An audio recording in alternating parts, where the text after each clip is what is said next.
और दो मैं कल ब्रीफ कर चुका हूँ कि मेरी ट्रेनिंग कैसा वे है। पहले मैं टॉपिक प्रॉपर एक्सप्लेन करूंगा, आपको प्रॉपर सुनना है मुझे। फिर टाइमली मुझे जब लगता है कि हाँ, आप क्वेश्चंस आपको मेरे से कुछ पूछना चाहिए, तो बीच बीच में मैं आपको 30 मिनट के बाद 45 मिनट के बाद टाइम देता हूँ बोलने के लिए प्रॉपर। ठीक है। एक स्टूडेंट का पहले क्वेश्चन आएगा, बाकी सब उसको सुनोगे प्रॉपर, मैं उसका आंसर दूंगा, देन नेक्स्ट बंदा प्रॉपर बोलेगा। ठीक है। ट्रेनिंग बहुत फुल में होगी, मैं देखना मेरी। तो मुझे एक्सपीरियंस इतना हो चुका है अभी, आपके माइंड में क्या चल रहा है, क्या क्वेरी आने वाली है ना कहीं उसका आंसर आपको मिल जाएगा ट्रेनिंग के अंदर अभी। तो परेशान नहीं होना है कि यार मैं कुछ बोल नहीं पा रहा हूँ यहाँ से, मुझे क्वेश्चन मेरे माइंड में आ रहा है तुरंत। आप एक पेन कॉपी लेके बैठो और उस क्वेश्चन को नोट कर लो प्रॉपर। कि आपने एक लाइन बोला था, वो लाइन मेरे समझ में नहीं आया, उस लाइन का मतलब क्या था। तो बड़े आराम से क्लास के बाद इनफ टाइम मिलता है बोलने के लिए आप लोग को। बीच बीच में भी आपको माइक का मैं राइट दूंगा अनम्यूट करने का, तब भी मेरे से आप बात कर सकते हो। चलो। So finally, now let's start day one training from Docker container.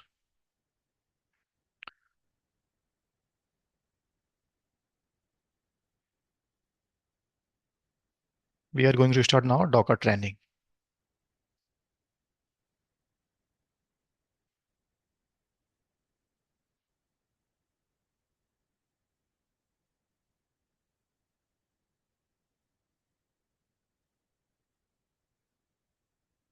Right. Sir, मैंने जो कोर्स यहाँ से एनरोल किया है that is called Docker. We are confuse ना कि मैं डॉकर ट्रेनिंग पढ़ने आया हूँ या कंटेनर टेक्नोलॉजी। तो दोनों में डिफरेंस एक ही लाइन का डिफरेंस है। डॉकर एक कम्युनिटी का नाम है, but technology which we are learning here that is called container. Docker कोई टेक्नोलॉजी नहीं है, डॉकर एक कम्युनिटी है। जैसे रेड हैट, डेवियन, ये सब क्या मार्केट में कम्युनिटी है। अपना अपना सॉफ्टवेयर, अपना कोई लिनक्स दे रहा है, अपना कोई मॉनिटरिंग टूल देता है इंडस्ट्री में। तो हर आईटी कंपनी अपना एक सॉफ्टवेयर आपको देती है। Similarly, Docker it's an IT company, they give container technology. Right. Docker की तरह मार्केट में there are so many flavours, there are so many competitors, जो अपना अपना कंटेनर सॉल्यूशन हमको देते हैं, जिनकी बात मैं आगे करूंगा। कुछ नाम आपने सुने भी होंगे पहले। RKT, drawbridge, Podman. Right. So these are some competitor जो डॉकर की तरह अपना कंटेनर टेक्नोलॉजी सॉल्यूशन प्रोवाइड करते हैं।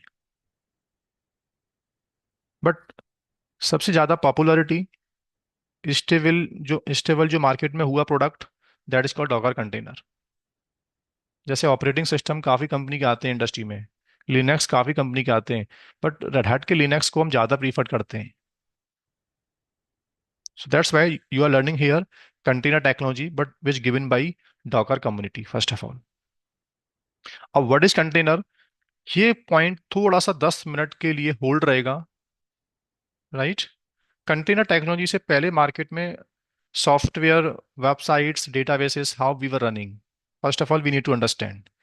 क्योंकि कुछ ना कुछ कंपनी में ना, कुछ ना कुछ आईटी कंपनीज के अंदर पहले लूप फॉल्स होते हैं, then we adapt new technology. तो 20 से 25 मिनट में पहले हमको समझना होगा कि before container technology IT culture execute कैसे होता था, उसमें क्या लिमिटेशंस थी, कहाँ कहाँ हमको डिफिकल्टी फेस करने पड़ते थे पहले हम लोगों को। Then company they are now moving on container side. Limitation को हम नहीं जानेंगे तो कंटेनर टेक्नोलॉजी के जो एडवांटेज आए मार्केट में उसको हम लोग नहीं समझ पाएंगे पहले। So now let's start from zero. चलो। तो इस ट्रेनिंग का पहला ऑब्जेक्टिव क्या होगा। First of all we need to understand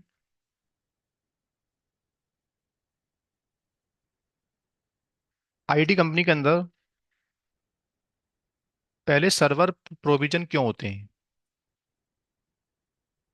किसी भी आईटी कंपनी के अंदर पहले तो हम ये समझेंगे कि सर्वर प्रोविजन का मतलब क्या होता है। क्योंकि कंटेनर टेक्नोलॉजी जो आप पढ़ने आए हो ना, this is related to provisioning. ये टर्म्स जो है एक्चुअल में ऐसा बोलते हैं, कंटेनर टेक्नोलॉजी आने के बाद इंडस्ट्री में सॉफ्टवेयर की प्रोविजनिंग बहुत फास्ट हो गई। ऑन डिमांड प्लेटफॉर्म्स हम दे पा रहे हैं, ऑपरेटिंग सिस्टम की वेस्टेज को बचा पा रहे हैं हम लोग, ओएस की लाइसेंसिंग की नीड बहुत कम हो गई। सॉफ्टवेयर डिलीवरी टाइम फास्ट हो गया। ऐसे एडवांटेज हम बोलते हैं कंटेनर टेक्नोलॉजी के बारे में। बट सर प्रैक्टिकली पहले एक बार थोड़ा सा एक्सप्लोर करो कि बिफोर कंटेनर टेक्नोलॉजी ये प्रॉब्लम्स हमको क्यों आती थी, इनके पीछे रीजन क्या थे पहले। तो कहानी मेरी स्टार्ट कहाँ से होती है पहले। आईटी कंपनी में एक टर्म्स होता है सर्वर को प्रोविजन करना। सर्वर माने मशीन, सर्वर माने लिनक्स, सर्वर माने विंडोज, ऑपरेटिंग सिस्टम को बोलते हैं सर्वर्स। प्रोविजन का मतलब होता है बिल्ड करना, मशीन को इंस्टॉल करके देना। दैट इज कॉल्ड, कोई भी ऑपरेटिंग सिस्टम को सर्वर में डाल के दे देना, इसको बोलते हैं सर्वर को प्रोविजन करके देना। हर आईटी कंपनी में एक प्रोफाइल होती है, you are from server provisioning team, so your responsibility, ये आपका काम है। जैसी डिमांड कंपनी में आएगी वैसा ऑपरेटिंग सिस्टम बना के आप दोगे। सर थोड़ा सा बहुत बेसिक से स्टार्ट करो कि सर्वर को प्रोविजन करते क्यों है पहले तो। क्योंकि किसी भी आईटी कंपनी के पास होता है वर्कलोड। क्या होता है।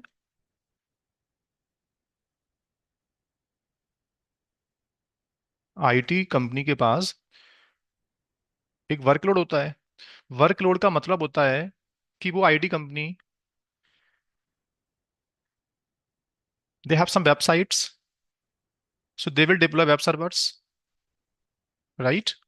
कोई भी आईटी कंपनी को अपनी वेबसाइट चलानी है, तो दैट मीन्स वो हमारे इंफ्रास्ट्रक्चर टीम से क्या बोलेगा कि यार हमको एक मशीन लॉन्च करके दो, हमको एक सर्वर बना के दो जिसमें मैं अपनी वेब सर्विस डेवलप कर पाऊंगा, राइट। हर कंपनी के पास वेब सर्विस की डिमांड आती है तो मशीन चाहिए, डेटाबेस की डिमांड आती है तो डेटाबेस के लिए मशीन देना पड़ता है। ओके, इसको बोलते हैं वर्कलोड। वर्कलोड का मतलब कोई भी चीज को चलाने के लिए ऑपरेटिंग सिस्टम चाहिए, किसी को मिडल वेयर चाहिए, किसी को डेटाबेस सर्वर सर्वर चाहिए, राइट, किसी को एप्लीकेशन सर्वर चाहिए। ओके, किसी को कोई डेवलपमेंट मशीन चाहिए। एक डेवलपर है, he is building some applications, तो वो भी कह रहा है कि मुझे एप्लीकेशन डेवलप करना है, अब मुझे एक मशीन दो। कुछ बंदे बोल रहे हैं कि मुझे यार मुझे कुछ सॉफ्टवेयर टेस्ट करना है, तो मुझे सॉफ्टवेयर की टेस्टिंग करने वाली मशीन दो, राइट। तो इसको बोलते हैं वर्कलोड। वर्कलोड में क्या चलाना है टॉपिक वो नहीं है मेरा, प्रोडक्ट कैसा है।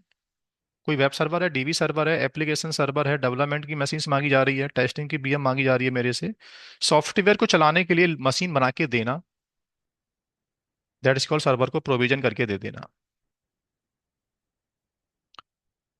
अब इंटरनेट की दुनिया जब बढ़ती है तो सर्वर की डिमांड बढ़ती है। सर्वर प्रोविजन किसी कंपनी में नंबर ऑफ सर्वर्स प्रोविजन कम होते हैं, किसी कंपनी में ज़्यादा होते हैं, डिपेंड करता है कि उस कंपनी का इन्वायरमेंट कितना बड़ा है, उसका बिजनेस कितना ग्रो कर रहा है, उसके क्लाइंट कितने ज़्यादा एक्सपेंड हो रहे हैं, तो उसको अपना फिर इंफ्रास्ट्रक्चर उसके अकॉर्डिंगली एक्सपेंड करना पड़ता है। कहीं सर्वर कम प्रोविजन होते हैं, कहीं ज़्यादा होते हैं, होते हर जगह हैं। ऐसा नहीं बोलते कि टेलीकॉम में सर्वर प्रोविजन नहीं होते, डेवऑप्स की कंपनी में सर्वर प्रोविजन नहीं होते, क्लाउड में नहीं होते, सब जगह होते हैं। नंबर में डिफरेंस आ सकता है बस। कहीं डेवलपमेंट बहुत ज्यादा हो रहा है तो डेवलपमेंट की मशीन ज्यादा प्रोविजन होती है, प्रोडक्शन की कम होती है प्रोविजन। कहीं टेस्टिंग बहुत ज्यादा रैपिडली हो रही है कंपनी के अंदर, तो टेस्टिंग की मशीन प्रोविजन ज्यादा होती हैं। इन्वायरमेंट टू इन्वायरमेंट चीजें बदलती रहती हैं, बट कहीं ना कहीं प्रैक्टिस सेम ही है, फ्लो सेम ही है सबके पास। तो सर्वर को प्रोविजन करने के लिए कोई टीम नहीं थी, मैं और आप जैसे बंदे लिनक्स एडमिनिस्ट्रेटर, विंडो एडमिनिस्ट्रेटर की हायरिंग करते थे हम लोग, जिनको लिनक्स की कोर नॉलेज थी। हम लिनक्स सिस्टम में लॉगिन करते थे, एप्लीकेशन टीम हमको बताती थी मेल के ऊपर कि हमको सर्वर के अंदर जावा चाहिए, पाइथन चाहिए, अपाचे नाम की वेब सर्विस चाहिए, एनजीएनएक्स चाहिए, टॉमकैट चाहिए, हमको जेबॉस चाहिए। तो हम अपने लिनक्स के स्किल्स को, whoever we are system administrator, हमको पता है कि लिनक्स में how to install Java, how to install Python, how to install middleware. तो मैं अपने स्किल्स को, गाइडेंस गाइडलाइन थी, डॉक्यूमेंटेशंस थे हमारे पास ऑल दो, उनको हम फॉलो कर करके मशीन्स लॉन्च करके हम हैंड ओवर एप्लीकेशन टीम को करते हैं। फिर अब एप्लीकेशन टीम उसमें क्या करेगी, सॉफ्टवेयर चला कि नहीं चल पाया बाद में बताएगी हमको, फिर उसमें कितना अपग्रेडेशन चाहिए उनको वर्जन का, बाद में नए वर्जन की डिमांड आ रही है, तो नया वर्जन बना के देंगे। पूरी प्रोविजनिंग की लाइफ साइकिल को हम मैनेज करेंगे। ठीक है। पहले की इस प्रोविजनिंग में और आज की प्रोविजनिंग में बहुत फर्क आ चुका है, लेकिन क्योंकि कहते हैं ना, ये इंटरनेट का टाइम है इस समय। ना तो सॉफ्टवेयर के वर्जन फिक्स हैं आजकल। enterprise company, they are developing lot of softwares, they are using lot of languages versions। तो प्रोविजनिंग टीम को बहुत बड़ी प्रॉब्लम होती है आज, नए नए मशीन लॉन्च करना, फिर नए नए वर्जन्स को अपडेट करके देना। बहुत चीजें स्टैटिक नहीं है, इन्वायरमेंट क्विकली चेंज हो रहे हैं। फिर रिक्वायरमेंट बदल रही क्लाइंट की। क्लाइंट कल कॉल पे आता है, नई रिक्वायरमेंट दे देता है, फिर से पूरा प्रोविजनिंग इंफ्रास्ट्रक्चर चेंज करना पड़ता है। फिर से एक नई डिमांड आ जाती है, नई कॉल के अंदर डेली स्टैंड अप कॉल होती हैं, और नए नए क्लाइंट्स हमको अपने प्रोसेस बताते रहते हैं कि आज हमको एप्लीकेशन में ये चेंज चाहिए, अब हमारा यहाँ से डाउन चल रहा है, इसमें ये वर्जन चेंज करके दो। उसके पीछे फिर हमको पूरा सॉफ्टवेयर इन्वायरमेंट बदलना पड़ता है। डिमांड बदलेगी तो इंफ्रास्ट्रक्चर में चीज़ें चेंज करना पड़ेगा। वो बात एक अलग चीज़ है, चलो। लेकिन अभी तक सर्वर को प्रोविजन करने के लिए आईटी कंपनीज के पास तरीके क्या थे, पहले ये जानना जरूरी है आपको। किसी भी आईटी कंपनी के लिए सर्वर को प्रोविजन करने के कुछ लिमिटेड ही वे होते हैं बस। एक बहुत 8 से 10 साल पुराना तरीका था, जो आप सबको मालूम होगा।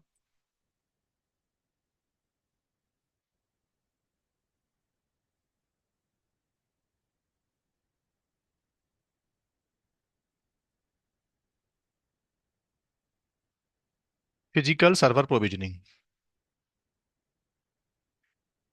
सर ये तो बहुत पुरानी बात कर रहे हो आप। डेटा सेंटर की जॉब थी पहले एक।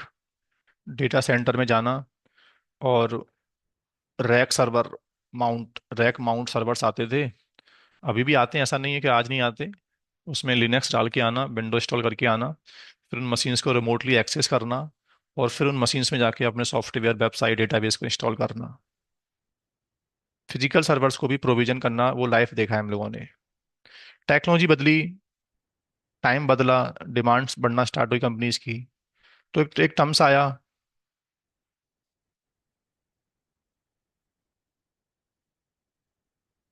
Virtual servers. क्या टर्म्स आया? वर्चुअलाइजेशन की दुनिया आ गई।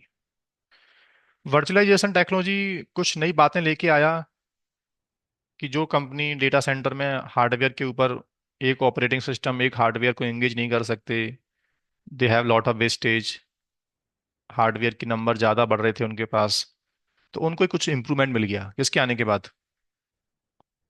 वर्चुअलाइजेशन नाम का वर्ड आया। ये वर्चुअलाइजेशन वर्ड क्या कहता है, ऑल्दो मेरा टॉपिक नहीं है, बट मैं जो टॉपिक आगे स्टार्ट करने वाला हूँ ना, उसका थोड़ा सा मुझे बैकग्राउंड देना जरूरी है। वर्चुअलाइजेशन का बैकग्राउंड 5 मिनट में मुझे रिवाइज करना है बस, क्योंकि मेरा टॉपिक नहीं है एक्चुअल में। बट कंटेनर टेक्नोलॉजी कहीं ना कहीं काइंड ऑफ वर्चुअलाइजेशन है। तो जो अभी तक के वर्चुअलाइजेशन मार्केट में अवेलेबल हैं सर, वो क्या थे?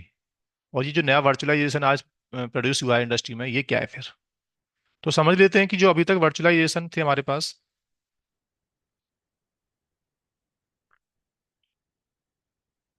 अभी तक का जो वर्चुअलाइजेशन था,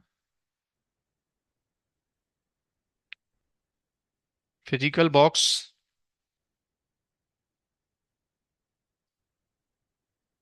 जिसको फिजिकल सर्वर बोलते थे, या we can call it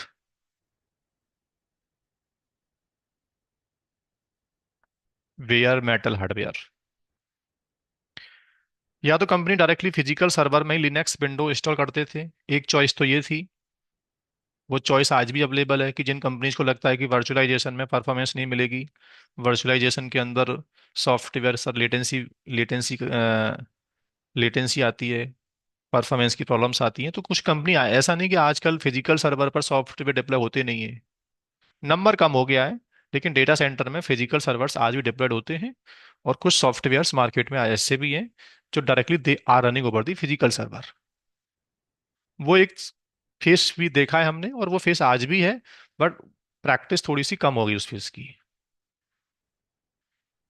virtualisation की दुनिया स्टार्ट हुई जो कहती क्या है, कि दोस्त एक काम करो, डायरेक्टली फिजिकल सर्वर में लिनक्स विंडो इंस्टॉल मत करो। आई हैव वन सॉफ्टवेयर, पहले उस सॉफ्टवेयर को फिजिकल सर्वर में इंस्टॉल करो, और using that software you can run multiple guest operating systems inside the single hardware. सबने सुना होगा कि टर्म्स आया था मार्केट में, हाइपरवाइजर।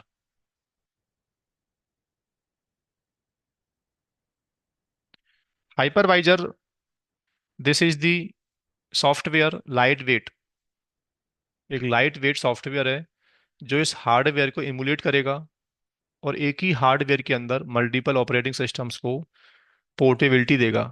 पोर्टेबिलिटी का मतलब प्लेस कराएगा। They will not be conflict, they all are isolated. सबको ऐसा लगता है कि मेरा ही हार्डवेयर है, मैं ही हूँ इसके अंदर, आई एम स्टैंड अलोन, मेरे अलावा इसमें कोई और रनिंग नहीं है, जबकि ऐसा होता नहीं है। जिस हार्डवेयर के अंदर एक एक मशीन चलेगा, उस हार्डवेयर के अंदर दूसरा मशीन भी चल रहा है।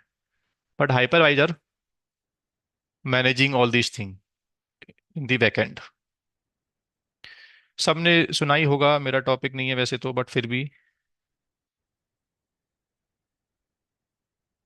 जिसको तुम लोग आज तक क्या बोलते आ रहे हो, virtual machines.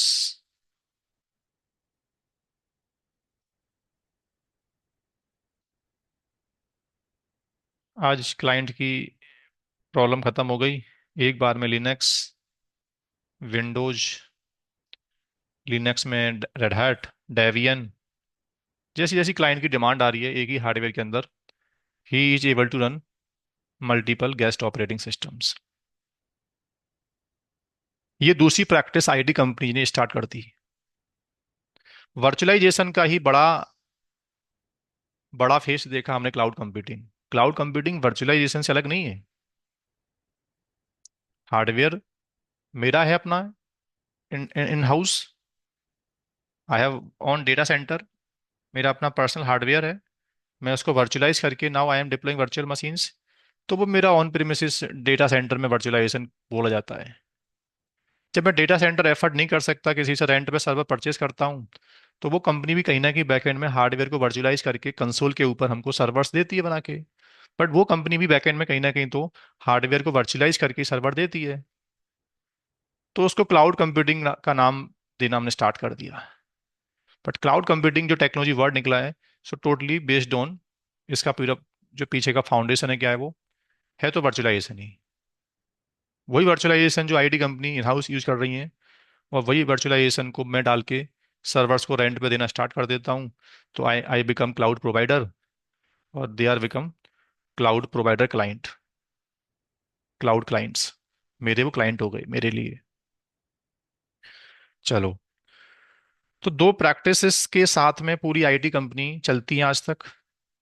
They have physical servers provisioning, this is the one option. And second option we have virtualisations के थ्रू आप अपनी वर्चुअल मशीन को बिल्डअप करना स्टार्ट कर दो। लेकिन इन दोनों प्रोविजनिंग के आने के बाद भी अब आईटी कंपनियों ने छोटी छोटी प्रॉब्लम्स हमको देना स्टार्ट कर दी।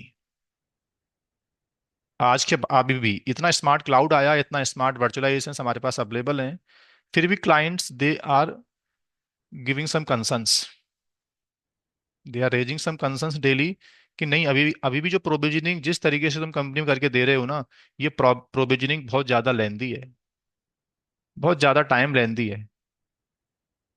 सॉफ्टवेयर प्रोडक्टिविटी अच्छी नहीं है इसके अंदर, सॉफ्टवेयर डेवलपमेंट बहुत स्लो चल रहा है, प्रोविजनिंग ऑन डिमांड नहीं है।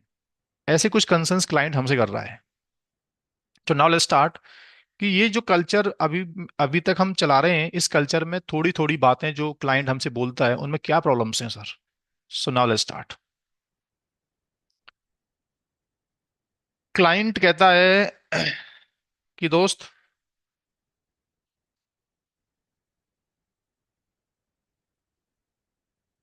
सॉफ्टवेयर की डिमांड बढ़ेगी, सॉफ्टवेयर बहुत इंटरप्राइज लेवल पर डेवलप हो रहे हैं, बार बार रिक्वायरमेंट बदल रही हैं। एक तो क्लाइंट बोलता है कि मैं यार वो समय आपको नहीं दे सकता कि तुम पहले लिनक्स ऑपरेटिंग सिस्टम डालोगे, फिर सॉफ्टवेयर को डेवलप करने के लिए उसमें रिक्वायरमेंट, जिनको डिपेंडेंसी बोलते हैं, जिनको रन टाइम बोलते हैं हम लोग, ऐसा थोड़ी होता है कि लिनक्स का मशीन मैन लॉन्च करके आपको दे दे दिया, अब आप उसमें सॉफ्टवेयर चला लोगे, ऐसा नहीं है ना। कोई भी चीज को चलाने के लिए पहले ऑपरेटिंग सिस्टम में I need to configure some dependency, I need to configure some run time, I need to configure some environment, I need to configure some library, then वो मशीन चलने के लायक बनता है। क्योंकि ऑपरेटिंग सिस्टम डाल के दे दिया, अब वो सॉफ्टवेयर की लायक थोड़ी बना भी लिनक्स, उसमें लॉट ऑफ चेंजेस करने पड़ते हैं। कॉन्फ़िगरेशन टीम आती है पिक्चर में, वो कॉन्फ़िगरेशन टीम उसमें लॉग इन करके फिर सिस्ट कर्नल पैचिंग सिक्योरिटी पैचेस डालती है उसके अंदर, फिर सॉफ्टवेयर की डिमांड डिमांड क्या है वो डिपेंडेंसी पैक करती है, तब जाके वो सॉफ्टवेयर डेवलपमेंट स्टार्ट हो पाता है। तो क्लाइंट ने एक बात तो बोल दी कि यार मुझे रेडी टू यूज प्लेटफॉर्म चाहिए, पहली बात तो।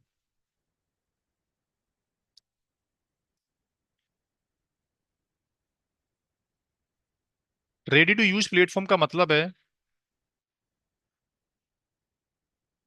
मैं तुमको वो टाइम बार बार नहीं दे सकता, सॉफ्टवेयर इन्वायरमेंट रेडी करने का टाइम जो होता है, सॉफ्टवेयर रन टाइम या डिपेंडेंसी इंस्टॉलेशन।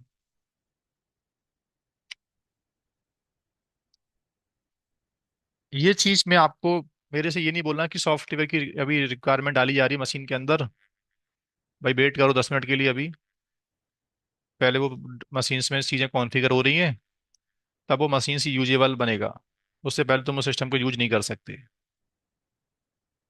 फिर डेटाबेस इंजीनियर से बोला जा रहा है डेटाबेस भाई जल्दी से माई डाल के दे इसके अंदर, 3 4 टीमों को मैं एंगेज कर रहा हूँ बार बार, वो मैं नहीं चाहता। दूसरी बात,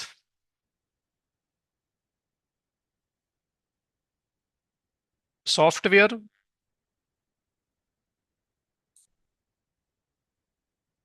इंस्टॉलेशन का जो टाइम है वो मुझे कम करना है। दूसरी प्रॉब्लम जो है, सबसे बड़ी प्रॉब्लम क्या है,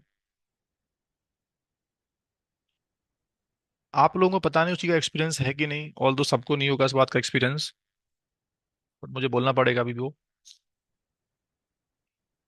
क्लाइंट एक दिन आया मेरे पास, क्लाइंट मेरे से बोलता है कि यार दो सॉफ्टवेयर है मेरे तो, एक सॉफ्टवेयर 1.7 में डेवलप हुआ है, एक सॉफ्टवेयर 1.8 में डेवलप हुआ है, तो तुम क्या करोगे। मैं प्रोविजनिंग टीम का पार्ट हूँ, मैं उससे बोलूंगा कि दो मशीन लॉन्च करके आपको दे दूंगा मैं।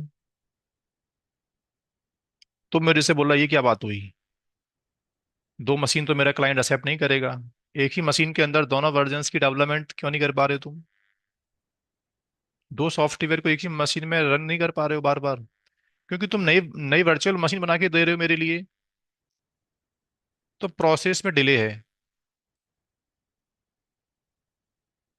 प्रोसेस डिले का मतलब होता है कि application team service request generate करेगी, उसमें फिर अप्रूवल्स आते रहते हैं कि तुमको क्या चाहिए बताओ, प्रोविजनिंग के दोबारा से क्या चेंज हुआ है, फिर ब्रिज एक्टिविटी का टाइम डिसाइड होता है, आज 7:30 एक वीएम लॉन्च करके आपको दी जाएगी। अब वो एक वर्चुअल मशीन को बनाने के लिए तुमने पूरा मैनेजमेंट प्रोसेस को फॉलो किया। कंपनी में ऐसे थोड़ी होता है कि मैंने आपको फोन कर दिया कि एक वीएम लॉन्च कर दो दोस्त, कंपनी का एक प्रोसेस होता है, कंपनी में you are like from application team, so you have to disclose your requirement first of all, जिसको बोलते हैं सर्विस रिक्वेस्ट। अब वो सर्विस रिक्वेस्ट के ऊपर फिर हाई लेवल के जो मैनेजमेंट हायर्स होते हैं हमारे, जो होल्डर्स होते हैं, दे गिव द अप्रूवल, फिर उसकी एक ब्रिज एक्टिविटी का टाइम डिसाइड होता है, फिर उस ब्रिज के ऊपर भी इन्वॉल्व मल्टीपल टीम्स, एक फायरवॉल की टीम को रीच करना पड़ेगा, तुम्हें कौन सा पोर्ट ओपन करवाना है, फिर हमको एक लाइसेंसिंग की टीम को रीच करना पड़ेगा कि जो मशीन चाहिए उसमें लिनक्स का ऑपरेटिंग सिस्टम चलेगा, वो इंटरप्राइज है, उसकी पैचिंग करनी है तो एक हमको एक सब्सक्रिप्शन डाल के देना पड़ेगा उसके अंदर, फिर सॉफ्टवेयर की टीम जो सॉफ्टवेयर की डिपेंडेंसी डालना जानती है उसके अंदर। तो मल्टीपल चीजों को तुम ट्रिगर करते हो, एक तो पहली चीज तो उसमें प्रोसेस डिले हो जाता है। क्लाइंट बोलता है कि जब सॉफ्टवेयर डेवलपर को एक बार मशीन आपने दे दिया था पहले, तो उसी मशीन में why you are not developing multiple software, why you are not executing multiple development. और डेवलपर इस बात को बोल देता है कि यार मैं मल्टीपल डेवलपमेंट नहीं कर पा रहा हूँ, क्योंकि पता नहीं, देर इज सम कॉन्फ्लिक्ट, एक बार में एक ही चल पा रहा है। या तो डेवलपमेंट 1 को डाउन करना पड़ता है या 2 को डाउन करना पड़ता है।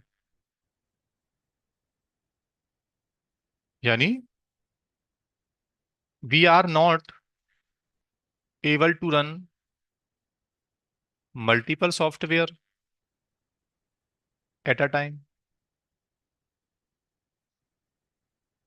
इन द सेम ऑपरेटिंग सिस्टम, जिसकी वजह से नए नए ऑपरेटिंग सिस्टम बिल्डअप करने पड़ते हैं। और नया ऑपरेटिंग सिस्टम बिल्डअप कराना पड़ता है अगर मुझे, तो फिर से पूरा प्रोसेस को ट्रिगर करना पड़ता है, फिर से एक नया ऑपरेटिंग सिस्टम का लाइसेंस, दोबारा से फिर एक नई टीम को एंगेज करना। पूरा कंपनी का एनवायरनमेंट आप ट्रिगर करते हो बार बार। एक माइनर वर्जन की चेंज की वजह से पूरी प्रोविजनिंग साइकिल को दोबारा से रिपीट करवाते हो फिर से आप। We can we are not able to run, sorry.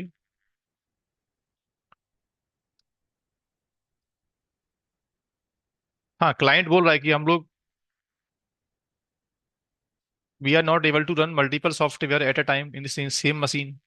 उसका भी क्लाइंट को पता नहीं रीजन क्या है, वो मुझे पता है इसके बारे में, ऐसा क्यों हो रहा है। केस 4, सॉफ्टवेयर माइग्रेशन डिले है। एक सॉफ्टवेयर का डेवलपमेंट हो गया, डेवलपमेंट में अब ये सॉफ्टवेयर किसी और को देना है चलाने के लिए, तो उसको बड़ी प्रॉब्लम्स आती हैं। तुम्हारा लिनक्स, तुम्हारा इंजीनियर पहले सॉफ्टवेयर को चलाने की जो जो गाइडलाइन थी, जो भी उसके इंस्टॉलेशन थे ना, वो करके तुमको दे गया। अब उस कंपनी में वो स्किल्स नहीं है। स्किल्स है तो कुछ प्रॉब्लम्स आ गए वर्जन्स के बीच में, कुछ लाइब्रेरी मिस कर दिए या तो डिपेंडेंसी में। तो अब ये सॉफ्टवेयर एक एनवायरनमेंट से दूसरे एनवायरनमेंट में चलाना है, तो सेम एफर्ट मुझे बार बार देना पड़ रहा है। कंपनी बोलती है कि ऐसा कुछ तरीका लेके आओ यार, ये सॉफ्टवेयर यहाँ से उठा के बस वहां प्ले कर दूं, दैट्स इट। मैं बार बार लिनक्स सिस्टम में डबल एफर्ट नहीं दे सकता। मेरा लिनक्स इंजीनियर बार बार सॉफ्टवेयर को चलाने से पहले प्लेटफॉर्म रेडी नहीं कर सकता है। सॉफ्टवेयर के अंदर इतनी इंटेलिजेंसी होनी चाहिए कि उसको चलने के लिए क्या चाहिए, वो अपनी डिपेंडेंसी अपने साथ कैरी करे। हम उसको एड ऑन डिपेंडेंसी प्रोवाइड करके नहीं दे सकते बार बार। सॉफ्टवेयर पोर्टेबिलिटी नहीं है आज तक।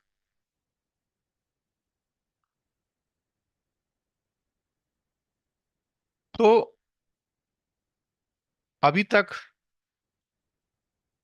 कोई भी वर्चुअलाइजेशन आया, लेकिन क्लाइंट की डिमांड, क्लाइंट की जो आज भी कंसर्न्स आ रहे हैं हमारे सामने, उन कंसर्न्स का हमारे पास सॉल्यूशन नहीं है।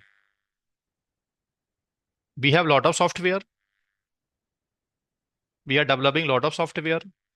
उनको चलाने के लिए हमारे पास अभी तक एक ही प्रैक्टिस है, एक वर्चुअल मशीन, एक फिजिकल सर्वर, या तो बोलो। अगर सॉफ्टवेयर वर्चुअलाइजेशन सपोर्ट नहीं करता है, तो we will engage one physical server. अगर वो सॉफ्टवेयर वर्चुअलाइजेशन सपोर्ट करता है, तो एक वर्चुअल मशीन के ऊपर एक सॉफ्टवेयर, सेकंड वर्चुअल मशीन के ऊपर second software. Company they want optimize कि दोस्त ये सर्वर को प्रोविजन बार बार मत करो, कुछ नई टेक्नोलॉजी लेके आओ कि we should be able to run multiple software in single operating system without any conflict. अगर मेरा ऑपरेटिंग सिस्टम बार बार डेवलप नहीं होगा, तो प्रोसेस डिले कम हो जाएगा। मेरा ऑपरेटिंग सिस्टम बार बार डेवलप नहीं होगा, तो ऑपरेटिंग सिस्टम को बनाने का जो टाइम है, ऑपरेटिंग सिस्टम का जो लाइसेंस है, ऑपरेटिंग सिस्टम को चलाने के लिए जो मिनिमम हमको रिसोर्स चाहिए, 10 GB disk, 1 GB RAM, 1 CPU, ये रिसोर्स जो बार बार मैं आपको दे रहा हूँ, ये रिसोर्स भी मेरा कहीं ना कहीं फ्री हो जाएगा।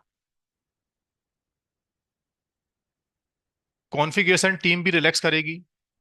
एक सर्वर जब जब बनता है, उसमें बार बार उनको patching, kernel patch, network patch, security patch डालने पड़ते हैं। जब एक बार हमने सिक्योरिटी पैच डाल के दे दिया, तो अब कॉन्फ़िगरेशन टीम को दोबारा रीच करने की नीड नहीं है। नेटवर्क टीम भी रिलैक्स करेगी। एक बार कितना पोर्ट नंबर आपको अलाउ करवाना है बीएम के रेस्पेक्टिव करवा लो। नई डिमांड 10 मिनट की बात करोगे, तो फिर से तुम एक नई टीम को इंगेज करोगे बार बार।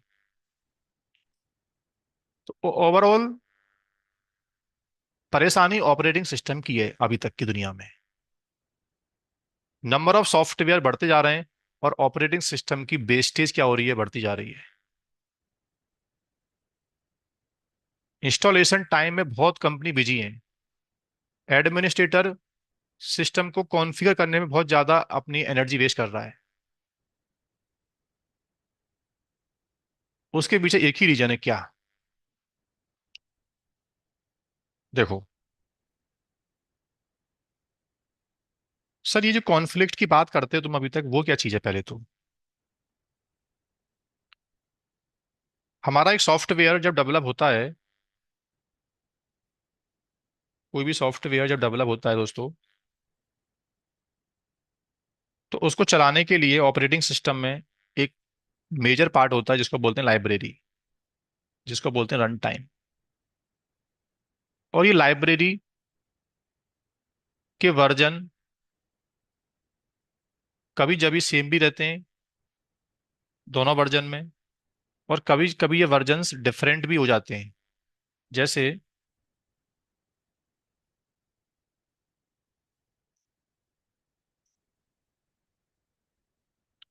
एक सॉफ्टवेयर मेरा ए जो पाइथन का है, और एक सॉफ्टवेयर मेरा बी है जो पीएचपी का है। जब मैंने दोनों सॉफ्टवेयर को डेवलप करना स्टार्ट किया, दोनों डेवलपमेंट मैंने एक ही सिस्टम में रन करना स्टार्ट कर दिया। Team one, they are developing Python. Team two, they are developing PHP. इसके बीच में एक ऐसी लाइब्रेरी थी जिसका वर्जन था एक्स। स्टार्टिंग में दोनों सॉफ्टवेयर एक ही लाइब्रेरी को शेयर करते थे। ऐसा होता है लिनक्स में, आपको पता नहीं, आई डोंट नो आपको नॉलेज है कि नहीं। एक फाइल होती है live.so। .so फाइल होती है बेसिकली। लाइब्रेरी का जो एक्सटेंशन है लिनक्स में क्या होता है, .so फॉर्मेट में होता है। लिनक्स में एक फोल्डर होता है live64। कभी देखा है आप लोगों ने live64, live32? तो ये एक कॉमन एरिया होता है लिनक्स में जहाँ सभी सॉफ्टवेयर की लाइब्रेरी क्या होती है, इंस्टॉल्ड होती है। ये library, they are not isolated version wise, software wise. They are placed in common area, कि मल्टीपल सॉफ्टवेयर जब भी चलेंगे, they start sharing common library. कोई दो सॉफ्टवेयर हो सकता है एक ही लाइब्रेरी को पढ़ रहे होंगे, कोई दो सॉफ्टवेयर हो सकता है अलग अलग लाइब्रेरी को पढ़ते होंगे। ये तुम नहीं पकड़ सकते इस बात को। तो कभी ऐसा भी होता है कि दो software they are using common library. Future में क्या हुआ, पाइथन टीम ने बोला कि मुझे पाइथन का वर्जन अपडेट चाहिए। तो जब मैंने लिनक्स में यम अपडेट पाइथन चलाया, तो ये जो लाइब्रेरी है इसका वर्जन वाई हो गया। अब इस वाई वर्जन से जो मेरा बी एप्लीकेशन था वो मैप था, इसको वाई वर्जन के साथ में कंपेटिबिलिटी नहीं है, तो एक डेवलपमेंट आपका ब्रेक डाउन हो जाएगा। अब इस मशीन में या तो एक बार में ए चलेगा या बी चलेगा, एक बार में दो एप्लीकेशन नहीं चल सकती इसके अंदर, क्योंकि they are conflict in in library level. So alternatively there is no option, as a being provisioning engineer, I will place two virtual machine. दो ऑपरेटिंग सिस्टम में अलग अलग बना के दूंगा आप लोगों को। बी एप्लीकेशन की जो पुरानी रिक्वायरमेंट है वो डालूंगा, और ए एप्लीकेशन की जो नई रिक्वायरमेंट है वो डाल के दे दूंगा मैं आपको। जब मैं दो virtual machines going to create, तो पूरा प्रोसेस फॉलो करूंगा मैं। जैसे एक वर्चुअल मशीन को बनाने का जो प्रोसेस था, फिर मैं दूसरी वर्चुअल मशीन को बनाने का जो प्रोसेस फॉलो करूंगा। अब मेरा जो मैनेजर है मेरे से कंसर्न्स रेज करेगा कि ये जो प्रैक्टिस आप फॉलो करते हो ना, ये प्रोसेस की वजह से number of team they involve, software platform on demand नहीं है, कॉन्फ़िगरेशन टीम को एंगेज करते हो, सॉफ्टवेयर को चलाने के लिए लिनक्स लेवल पे बहुत ज़्यादा एफर्ट देते हो आप। चीज़ें एक बार बना के क्यों नहीं रख लेते आप? क्लाइंट बोल रहा है मेरे से, एक ही मशीन में सब कुछ बना के क्यों नहीं रख सकते आप लोग? तो मैं बोल रहा हूँ कि यार एक ही मशीन में बनाने का मतलब ही नहीं है ना। You are not IT person. Operating system को जब डिजाइन किया गया था, तो उसमें ऐसी कहानी थी, ऑपरेटिंग सिस्टम में ऐसा कोई तरीका नहीं था अभी तक कि हम हर सॉफ्टवेयर की डिपेंडेंसी को अलग कर दें। एक सॉफ्टवेयर को अपडेट करें तो दूसरा सॉफ्टवेयर इंपैक्ट ना हो। There is no any method till the now. इन कॉन्फ्लिक्ट को मैं as a Linux engineer avoid नहीं कर सकता, क्योंकि प्रोग्रामिंग लिनक्स की ऐसे ही हुई है अभी तक। राइट। कॉन्फ्लिक्ट लाइब्रेरी लेवल से भी आ जाता है कॉन्फ्लिक्ट कभी कभी। कभी आपने सुना होगा कि हर सर्विस का एक पोर्ट एड्रेस होता है। प्रोग्रामर ने क्या किया, एक एप्लीकेशन डेवलप किया और एप्लीकेशन को 80 पोर्ट पे लिख दिया। दूसरा डेवलपर आया, उसने भी अपनी एप्लीकेशन डेवलप की, उसने भी 80 पोर्ट पे लिख दिया। अब एक मशीन के अंदर दो 80 पोर्ट हम रन नहीं कर सकते फिर। और दोनों developer they are not ready कि नहीं यार बहुत बड़ा डेवलपमेंट हो गया है, अब ये नहीं कर सकता मैं कि 80 port number, because they are lot of place there we have hard code port number. अब पूरा डेवलपमेंट में फिर से मॉडिफाई नहीं कर सकता, क्योंकि ये पोर्ट नंबर की एपीआई इसको मैं काफी जगह इंटीग्रेट कर चुका हूँ। पोर्ट नंबर चेंज करना एप्लीकेशन टीम ने साफ सा मना कर दिया है। तुम अपने लिए कुछ सॉल्यूशन लेके आओ, दोनों सॉफ्टवेयर एक बार चला के दिखाना है आपको। तो सर कुछ भी नहीं करूंगा, मैं फिर से एक वर्चुअल मशीन बनाऊंगा और उस वर्चुअल मशीन को नया आईपी दूंगा, फिर और दोनों सॉफ्टवेयर को नई वीएम में डिप्लॉय कर दूंगा।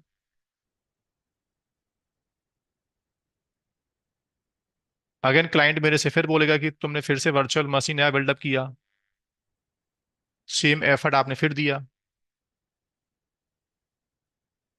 राइट। एक मशीन एक सॉफ्टवेयर डेवलप हुआ था इसके अंदर, इसमें पाइथन के साथ में जो जो इसने मांगा था मेरे से, पाइथन माई सिक्वल वगैरह वो सब डाल के दे दिया था।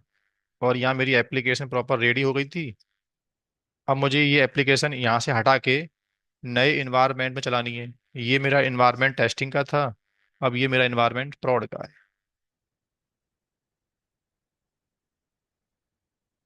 पूरी पूरी वर्चुअल मशीन को तो माइग्रेट करना पॉसिबल नहीं है सर, क्योंकि ये वर्चुअल मशीन हो सकता है VMware की हो, प्रोडक्शन में चलता है हमारा ओपन स्टैक। तो वर्चुअल मशीन माइग्रेट करना सर एक सॉल्यूशन नहीं है। ये सॉफ्टवेयर इसको दे दो बस। अब ये सॉफ्टवेयर को जब मैं इंस्टॉल करूंगा, तो इससे पहले दोबारा से मुझे सॉफ्टवेयर को चलाने से पहले पूरा डिपेंडेंसी का इंस्टॉलेशन फिर से करना पड़ेगा। पहले dependency I will install, then software को I will start in the production machine. तो सॉफ्टवेयर को एक इन्वायरमेंट से दूसरे इन्वायरमेंट में ले जाना, ये भी एक फाइट आएगी मेरे लिए फिर। कुछ ऐसा कर दो ना, ये पाइथन ये सॉफ्टवेयर को एक सिंगल पैकेज में पैक कर दो। ये पैकेज वर्ल्ड में कहीं भी उठा के भेजूं मैं, वो कंपनी एंड कंपनी उस कंपनी को इस सॉफ्टवेयर को चलाने के लिए इंस्टॉलेशन में टाइम वेस्ट ना करना पड़े। वो कंपनी मेरे से ये भी ना पूछे कभी कि तुमने सॉफ्टवेयर जब चलाया था इसमें विंडो था कि लिनक्स था, लिनक्स में रेड था, डेबियन था, नहीं। सॉफ्टवेयर को चलाने के लिए बैकएंड में ऑपरेटिंग सिस्टम मैंने कौन सा यूज किया था, वो प्रॉब्लम भी उसको ना आए।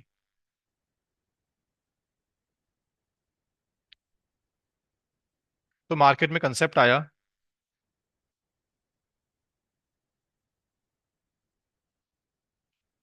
Now we started give the solution. Client मेरा परेशान है, they have lot of software, they can not run virtual machine rapidly one by one. तो क्लाइंट को मैं अब now I am going to propose new solution कि client एक काम करो, you have lot of software, आप multiple software you want to run in single machine, you want like easy software migration. तुम सॉफ्टवेयर को चलाने से पहले इंस्टॉलेशन नहीं कर सकते बार बार, ठीक है। So I have ready to use solution. मेरे पास एक सॉल्यूशन है क्या। देन अभी जो लेटेस्ट वर्चुअलाइजेशन टेक्नोलॉजी अनाउंस हुआ जो आप पढ़ने आए हो, दैट इज कॉल्ड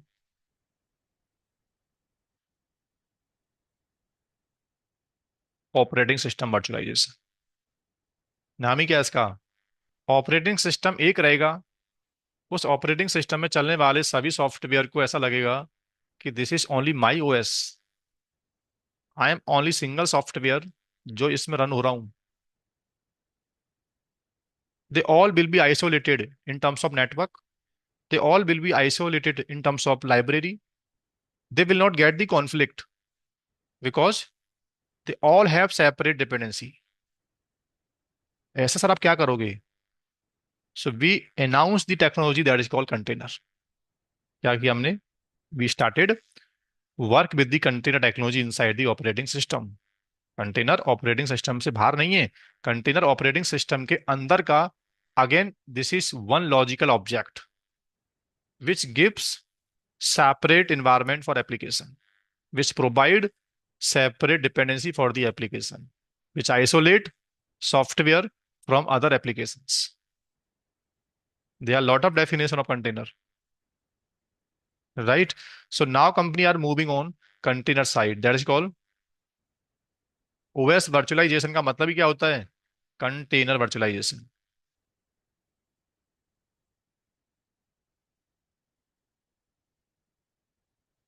कंटेनर कहता है कि दोस्त मेरे थ्रू क्या हो जाएगा,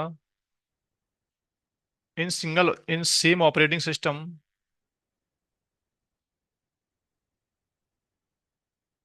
इन the same operating system we can run easily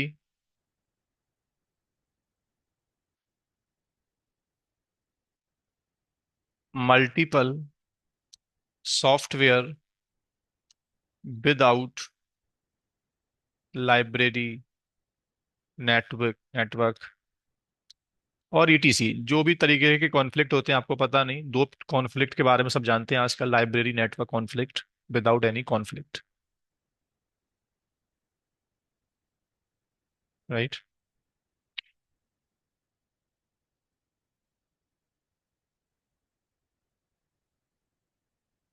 container basically it create isolate environment in the operating system, or it create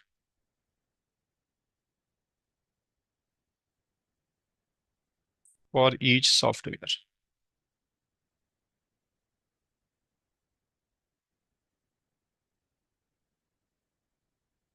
In the container image,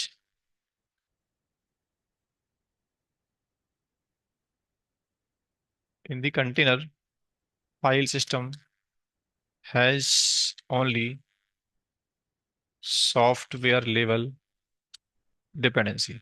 sir containers की image में होता क्या है, कंटेनर्स के अंदर मुझे क्या मिलता है? तो कंटेनर कहता है कि मेरे अंदर क्या है पता है, मेरे अंदर वो चीजें हैं जो एक सॉफ्टवेयर, एक ऑपरेटिंग सिस्टम में चलने के लिए जो जो डिमांड करता था, वो मिनिमल कॉन्फ़िगरेशंस का डेटा नाउ आई कंटेन, मेरे पास आ गया वो अब। हमने लाइब्रेरी को कॉमन पाथ में ना रख के, हमने लाइब हमने सभी की कॉन्फ़िग फाइल को कॉमन फोल्डर में ना रख के, we created small small images in separate separate path. Backend में देखा जाए, अगर आप अगर आर्किटेक्चर में समझाऊंगा, तो every software it stored in separate folder, उस फोल्डर में से then we start the software, that's called container. ये जावा का कंटेनर है, ये जावा का जेल रूट है। इस जावा के रूट में सिर्फ जावा की डिपेंडेंसी पड़ी हुई है। जावा का प्रोसेस इस पाथ में से ही अपनी लाइब्रेरी लोड करेगा, दूसरे पाथ में से इसको मतलब नहीं है। ऑपरेटिंग सिस्टम का लाइब्रेरी पाथ चेंज हो रहा है, देर इज नो इम्पैक्ट। क्यों? It has on library, it has on config files, it has on dependency, right. Container it create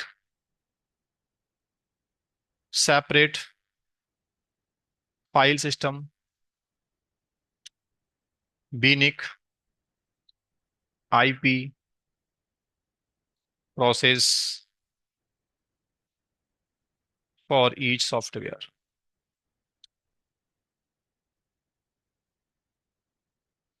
in short, it act as a separate virtual machine, but it is not like that. ऐसा नहीं बोलते लेकिन कि container एक virtual machine है, लगता है ऐसा है। ऐसा लगता है हमको कि ये कंटेनर में चलने वाला सॉफ्टवेयर तो हमने एक नई वर्चुअल मशीन में डिप्लॉय कर दिया, जबकि वर्चुअल मशीन तो वही है। उस वर्चुअल मशीन में we created logical environment, logical boundary, we created jail root. एक टर्म्स होता है jail, jail environment. Jail environment का मतलब होता है कि मेरा सॉफ्टवेयर हमने किसी पाथ में लॉक कर दिया। अब इस पाथ में जो जो चाहिए, इस पाथ में इसकी लाइब्रेरी है, इसी पाथ में सब कुछ पड़ा है इसके लिए। इसको किसी और फोल्डर से मतलब नहीं है अब। Right. Then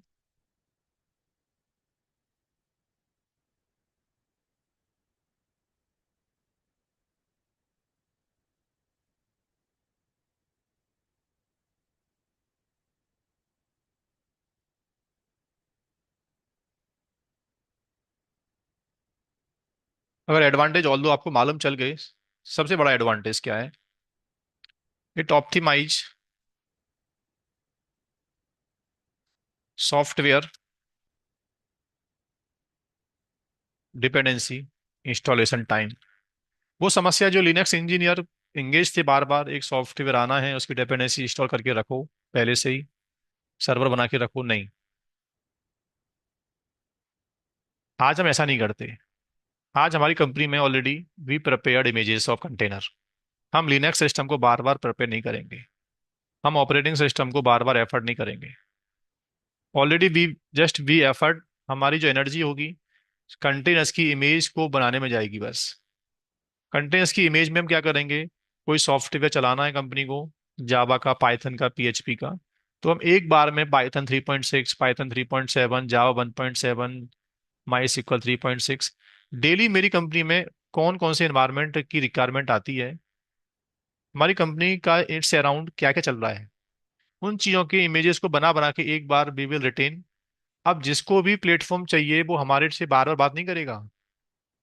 just pull the image and deploy it from your side. Developer application team, आप मेरे को बार बार एंगेज नहीं करोगे। मैं अपना इनपुट एक बार दे चुका हूँ। सॉफ्टवेयर को चलाने के लिए images already have develop, just you have to choose the image and deploy software. OS engineer को तुमको बार बार रीच करने की नीड अब नहीं पड़ेगी। It optimise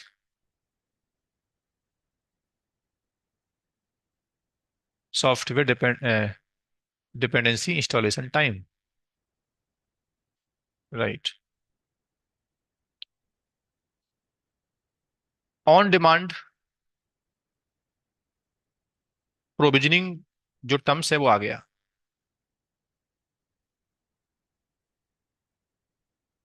on demand provisioning, on demand का मतलब होता है कि सॉफ्टवेयर डेवलप हो गया, अब ऐसा कोई एक्सक्यूज मैं नहीं देने वाला कंपनी में कि अभी प्रोविजनिंग हो रही है, नहीं, प्रोविजनिंग सब डिप्लॉयड है।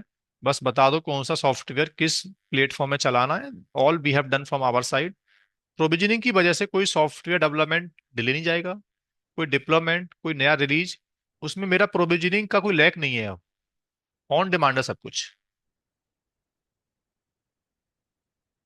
राइट।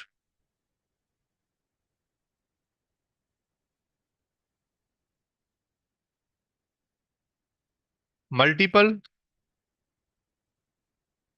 डेवलपमेंट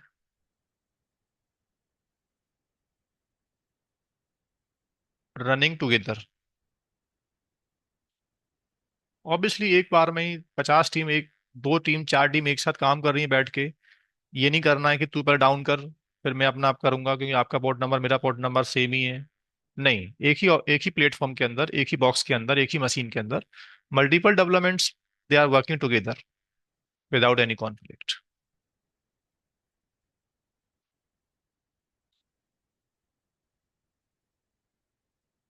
ऑपरेटिंग सिस्टम की कॉस्ट ऑप्टिमाइज हो गई। आज जो कंपनी आज से पहले 100 मशीन डेवलप कर रही थी, they have 100 software. Let's an example. I have 100 software. We were configuring 100 machine, one software, one virtual machines. आज हम 10 मशीन पे नंबर लेके आ गए अपना। जब एक मशीन में लेट्स से एक नंबर मान रहा हूँ मैं, ऐसा नहीं कि एक मशीन में only we can run 10 software. ऐसा मान रहा हूँ कि एक मशीन के अंदर if I am deploying 10 container, और हर कंटेनर के अंदर 1 software I am able to run, तो 100 मशीन से मेरा इंफ्रास्ट्रक्चर 10 पे आ गया। 90 वर्चुअल मशीन को बनाने का जो पूरा मैन पावर था, 90 वर्चुअल मशीन की कॉन्फ़िगरेशन टीम, पैचिंग की टीम, मेंटेनेंस की टीम, मॉनिटरिंग की टीम, इंफ्रास्ट्रक्चर का लाइसेंस, वो सब हमने ऑप्टिमाइज कर लिया। लोग कहते हैं कंटेनर टेक्नोलॉजी पे कौन कौन मूव करना चाहता है, पूरा वर्ल्ड इस पे मूव करना चाहता है। आप क्योंकि प्रोविजनिंग की जो वेस्टेज है वो हर जगह है। ऐसा नहीं बोलते कंटेनर टेक्नोलॉजी सिर्फ टेलीकॉम में अडेप्ट होती है, प्रोडक्ट बेस्ड कंपनी इसको यूज नहीं करती, नहीं। Container technology, it is the better solution for all IT companies. They want to optimize their provisioning style, provisioning की जो अभी तक की प्रॉब्लम्स हैं। उसके बाद सॉफ्टवेयर पोर्टेबिलिटी आ गई। सॉफ्टवेयर पोर्टेबिलिटी का मतलब होता है, आज मैंने एक सॉफ्टवेयर डेवलप किया, वो सॉफ्टवेयर मैंने आपको आगे भेजना है किसी टीम को, दूसरी कंपनी को, तो पूरा operating system I will not export, I just transfer container image. They are lightweight compare to OS image. पूरे ऑपरेटिंग सिस्टम की इमेज में सॉफ्टवेयर डालोगे, फिर पूरा ऑपरेटिंग सिस्टम एक्सपोर्ट करोगे, तो वो लाइट वेट थोड़ी होता है, ऑपरेटिंग सिस्टम काफी हैवी होता है, और कंटेनर्स की इमेज काफी लाइट वेट होती है। उस कंटेनर्स की इमेज को I will just upload over the internet, anyone can download, और वो अपने मशीन के अंदर उस कंटेनर्स की इमेज को डिप्लॉय कर लेगा। अब उसको नहीं पता कि सॉफ्टवेयर का को जब डेवलप किया जा रहा था तो मशीन लिनक्स का था, रेड का था, नहीं। उसको कंटेनर को चलाना है, कंटेनर्स की इमेज में ही I have packed all the dependency. वो बंदा लिनक्स का इंजीनियर भी नहीं है, उसको ये पता भी नहीं है कि सॉफ्टवेयर चलता कैसे है, इसको चलाने वाली डिपेंडेंसी क्या होती है, how to install software in Linux, वो जानता ही नहीं है। उसे करने की नीड भी नहीं है, plug in and play, just download and play it. उसको प्ले करना है बस, और प्ले करते ही without having depth knowledge about the software, about the installation part, वो हमारा L1 का बंदा हमारे सॉफ्टवेयर को चला पा रहा है। सर क्या रीजन है कि मार्केट में लिनक्स की जो प्रोफाइल थी ना, उसकी डिमांड खत्म होती जा रही है। मतलब वो उस तरीके की जो L3 वाली प्रोफाइल थी ना, उसकी डिमांड नहीं है आजकल। कोर लिनक्स इंजीनियर की नॉलेज की नीड ही नहीं पड़ती है हमको। क्यों नहीं पड़ती है दोस्तों? उसका एक रीजन यही तो है कि जब मुझे पता है कि कोई भी सॉफ्टवेयर को चलाने के लिए प्लेटफॉर्म, हर आईटी कंपनी, जो कंपनी अपना सॉल्यूशन दे रही है लोगों को, उनका सॉल्यूशंस कंटेनर बेस्ड है। इमेजेस डेवलप हो चुकी हैं, प्लेटफॉर्म रेडी होते हैं, बस उठाना है और प्ले कर देना है। तो मैं कोर इंस्टॉलेशन की प्रोफाइल हायर क्यों करूंगा फिर अलग से? आज मुझे माई चलाना है, तो माई की कम्युनिटी से बात करूंगा, माई की इमेज ऑलरेडी प्रिपेयर्ड है।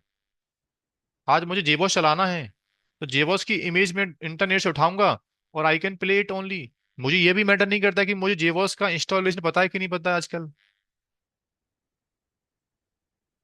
जैसे कल मेरी आपसे बात हो रही थी कि जेबॉस टॉमकैट क्या होते हैं, हल्का हल्का पढ़ लो, बट आजकल कोर इंस्टॉलेशन की नीड नहीं है हम लोगों को। क्यों?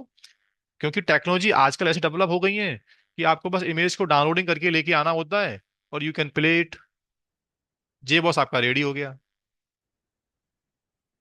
हमको कोर स्किल्स नहीं चाहिए, जो जेबॉस का इंस्टॉलेशन जानता था पहले, नहीं। तो सॉफ्टवेयर पोर्टेबिलिटी आ गई आजकल, बहुत आराम से सॉफ्टवेयर को एक एनवायरनमेंट से दूसरे एनवायरनमेंट में easily we can migrate. Right. अब यहां से आगे क्वेश्चन आता है माइंड में कि कंटेनर टेक्नोलॉजी अब इंडस्ट्री में आ गया, तो क्या धीमे धीमे वर्चुअलाइजेशन टेक्नोलॉजी मार्केट से खत्म हो जाएगा? ये टेक्नोलॉजी, क्या हार्डवेयर वर्चुअलाइजेशन की टेक्नोलॉजी खत्म कर देगा?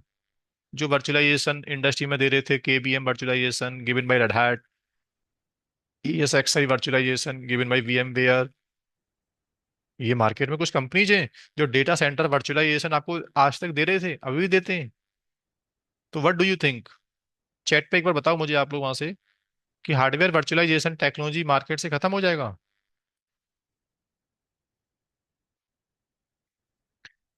क्योंकि पूरा वर्ल्ड अपने सॉफ्टवेयर को कंटेनराइज कर रहा है। तो हमको वर्चुअल मशीन की नीड सर मार्केट में रहेगी क्या फिर? क्योंकि आपने बता दिया कि ऑपरेटिंग सिस्टम में डालो कंटेनर, और कंटेनर एक अलग अलग कंटेनर में अलग अलग सॉफ्टवेयर रन कर सकते हैं। तो फिर तो मुझे वर्चुअल मशीन की नीड ही समझ में नहीं आ रही है फिर तो क्या वर्चुअल मशीन वर्ल्ड इंडस्ट्री में धीमे धीमे रिटायर हो जाएगा?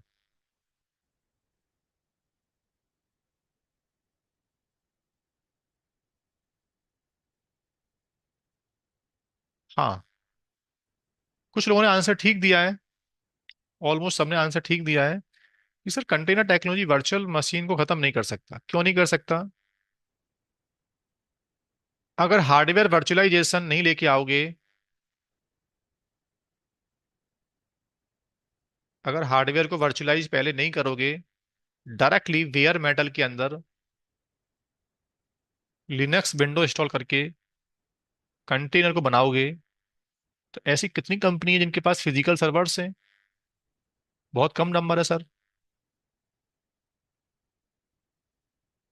सर सपोज करो, आज जो आज ऐसा बोलते हैं क्लाउड की दुनिया है, 60% लोगों के इंफ्रास्ट्रक्चर अपने नहीं है, 40% वर्ल्ड का बिजनेस क्लाउड पे चल रहा है। क्लाउड अगर अपने डेटा सेंटर में हार्डवेयर वर्चुअलाइजेशन को यूज नहीं करेगा, तो क्या नेटवर्क क्लाउड को फिजिकल सर्वर दे पाएगा? दे देगा, क्या प्रॉब्लम है? कितने लोगों को दे पाएगा? अगर देगा भी तो फिर उसके अकॉर्डिंग पैसा लेगा। फिर क्लाइंट को सेटिस्फेक्शन मिलेगा नहीं। बिजनेस 50 रुपए का है, और हार्डवेयर परचेस कर लेते हैं तो वो मिलता है 1.5 लाख रुपए में। क्लाउड कहता है कि भाई इतनी कॉस्ट आएगी क्यों? क्योंकि I am just giving dedicate hardware. इसमें दोनों ही परेशान है। क्लाउड प्रोवाइडर परेशान है कि सबके मन के चॉइस के हार्डवेयर लेके आना पहले तो, वो मैं नहीं कर सकता। एक ने बोला मुझे 12 GB का रैम चाहिए मशीन, एक ने बोला कि मुझे 50 GB का रैम चाहिए। तो ये चॉइस क्या क्लाउड दे पाएगा? प्रैक्टिकली नहीं दे पाएगा। जहाँ 4-5 लोग हैं उनको दे पाएगा। आज एक कंपनी आया, उसने बोला कि मुझे 12 GB का सर्वर चाहिए, और अमेजन के रैक में 50 GB के हैं, 60 GB के हैं, 25 GB के हैं। अब वो बहुत 2 महीने मेलबाजी करेगा, फिर उसको एक सर्वर मिलेगा 2 महीने के बाद। क्लाउड कंप्यूटिंग कहता है कि मेरी प्रॉब्लम ये है कि यार तुम्हारी पता नहीं रिक्वायरमेंट बदलती रहती है, 60 GB है वो तुमको चाहिए नहीं, क्योंकि पैसा ज्यादा लग रहा है उसके अंदर। 60 GB का सर्वर मेरे पास तो है रैक में, आप वो ले लो। आपको वो चाहिए नहीं क्योंकि उसकी कॉस्ट ज्यादा जा रही है, कम का मेरे पास है नहीं। नया मैं एक्सपेंड कराऊंगा तो मुझे भी बहुत ज्यादा फिर इन्वायरमेंट चेंज करना पड़ेगा। तुम भी परेशान, मैं भी परेशान। तो डेटा सेंटर में हार्डवेयर वर्चुअलाइजेशन यूज करना ही पड़ेगा, क्लाइंट को चॉइस देने के लिए। बिना हार्डवेयर वर्चुअलाइजेशन के तुम अपने क्लाइंट को ये चॉइस नहीं दे सकते कि तुमको कितने जीबी का मशीन चाहिए, 40 GB का, 50 GB का, 50 GB हार्ड डिस्क चाहिए आपको, 4 CPU चाहिए। ये चॉइस तुम उसको नहीं दे पाओगे फिर।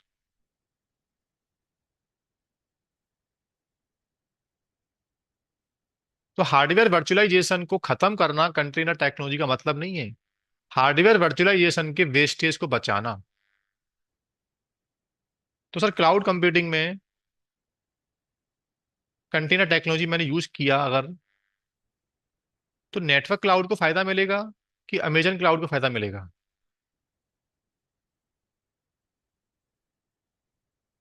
आपका क्या आंसर है इस बारे में? हार्डवेयर वर्चुअलाइजेशन को हम खत्म नहीं कर सकते, मैंने मान लिया। अमेजन क्लाउड ने अपने डेटा सेंटर में हार्डवेयर को वर्चुअलाइज कर रखा है, और नेटवर्क क्लाउड जाके जल्दी जल्दी से बीएम बना रहा है उनके वर्चुअलाइजेशन के अंदर। अब नेटवर्क क्लाउड की टीम कंटेनर टेक्नोलॉजी अडेप्ट करना चाहती है अगर, नेटवर्क क्लाउड अपने सभी सॉफ्टवेयर्स को, सभी वेब सर्वर्स को, सभी डेटाबेस सर्वर्स को दे वांट कंटेनाइज्ड, तो ये कंटेनर टेक्नोलॉजी नेटवर्क क्लाउड को देगा बेनिफिट कि क्लाउड कंप्यूटिंग को बेनिफिट देगा, जो प्रोवाइडर है हमारा?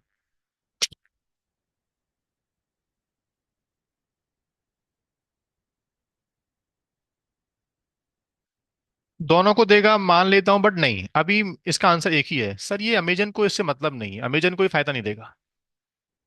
अमेजन की तो एक ही बात है, जितने जीबी का सर्वर काटोगे उतना पैसा पे करना पड़ेगा। सर ये बेनिफिट अमेजन को ना देख के नेटवर्क क्लाउड को देगा टेक्नोलॉजी, पता है क्यों? क्योंकि नेटवर्क क्लाउड के पहले क्या थे, 50 डेवलपर थे। 50 डेवलपर 10-10 जीबी की 50 मशीन बिल्डअप करते थे क्लाउड के अंदर।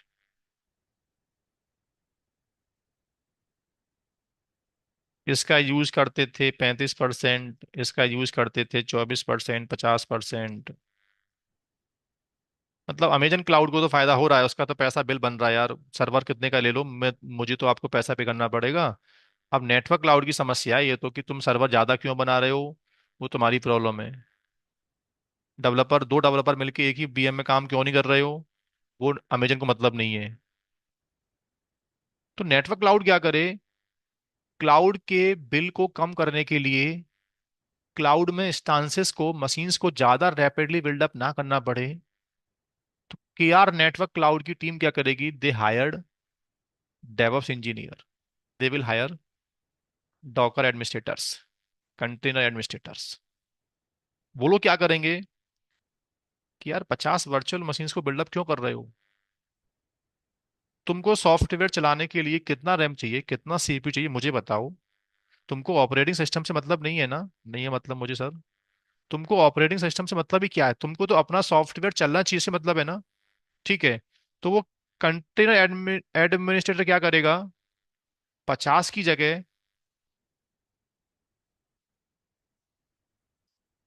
10 मान लिया मैंने, चलो। और डेवलपर को क्या करेगा वो, कंटेनर के थ्रू प्रैक्टिस करवाएगा। तो अमेजन क्लाउड की जो बिलिंग थी, वो 50 बीएम के रेस्पेक्टिव हो रही थी। उसमें से कुछ कुछ बीएम के रिसोर्सेस आइडियल फ्री रहते थे हमेशा। फिर 50 बीएम के लिए क्लाउड इंजीनियर की जॉब को बढ़ाना, क्लाउड इंजीनियर हायर करना उसके लिए, बहुत कुछ पैनिक कंपनी में हो रहा था यार। आज 5-6 वर्चुअल मशीन के अंदर 50 developer, they are developing applications, right. तो अमेजन क्लाउड को तो फायदा नहीं हुआ, बट नेटवर्क क्लाउड ने क्लाउड के इंफ्रास्ट्रक्चर को बेटर वे में यूज कर लिया। तो कंटेनर टेक्नोलॉजी यहाँ हार्डवेयर वर्चुअलाइजेशन को खत्म नहीं कर रहा है। जो मशीन बन के मिला, ये ये अमेजन के किसी बॉक्स के ऊपर मिला होगा, बट इस बॉक्स के ऊपर मैं ज्यादा वीएम डिप्लॉय नहीं कर सकता, क्योंकि ये बॉक्स रेंटेड है। मैं कुछ ही लिमिट वीएम बनाऊंगा। मैं मल्टीपल सॉफ्टवेयर एक ही वीएम में चलाऊंगा यार, मैं मल्टीपल वीएम अलग अलग सॉफ्टवेयर के लिए नहीं बनाऊंगा। मेरे 10 सॉफ्टवेयर की परफॉर्मेंस एक PM can tolerate, yes I know as a being architect. मेरे 4 software they can survive in single virtual machines, there is no performance impact. तो why I will go for next VM. तो Amazon cloud को तो virtualisation के through VM देना पड़ेगा, but किया network cloud क्या करेगा, अपने सॉफ्टवेयर को कंटेनर टेक्नोलॉजी के थ्रू अपनी कॉस्टिंग को कम कर लेगा। राइट। एक क्वेश्चन और है।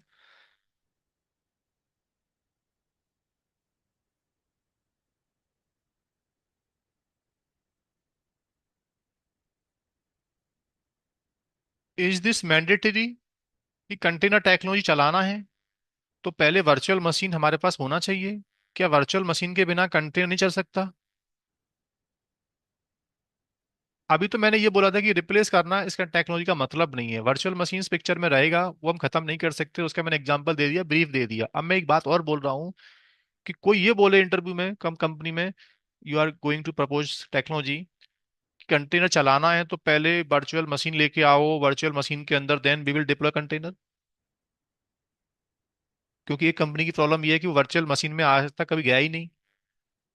वो कंटेनर टेक्नोलॉजी भी जाना चाहता है, बट वो वर्चुअलाइजेशन पे जाना नहीं चाहता।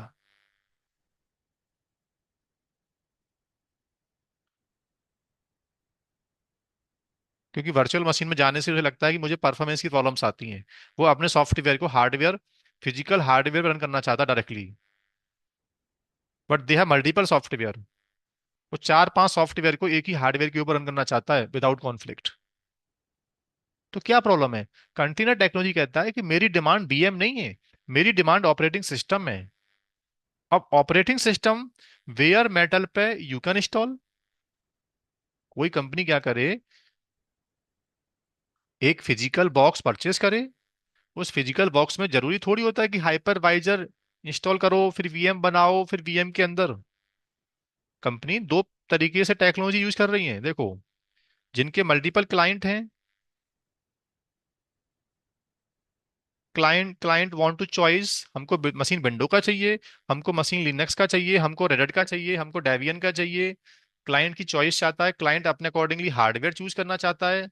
तो फिर तुम्हारी मजबूरी हो जाएगी, तुम सभी क्लाइंट को फिजिकल सर्वर नहीं दे सकते। तो तुमको क्या करना पड़ेगा केस वन में,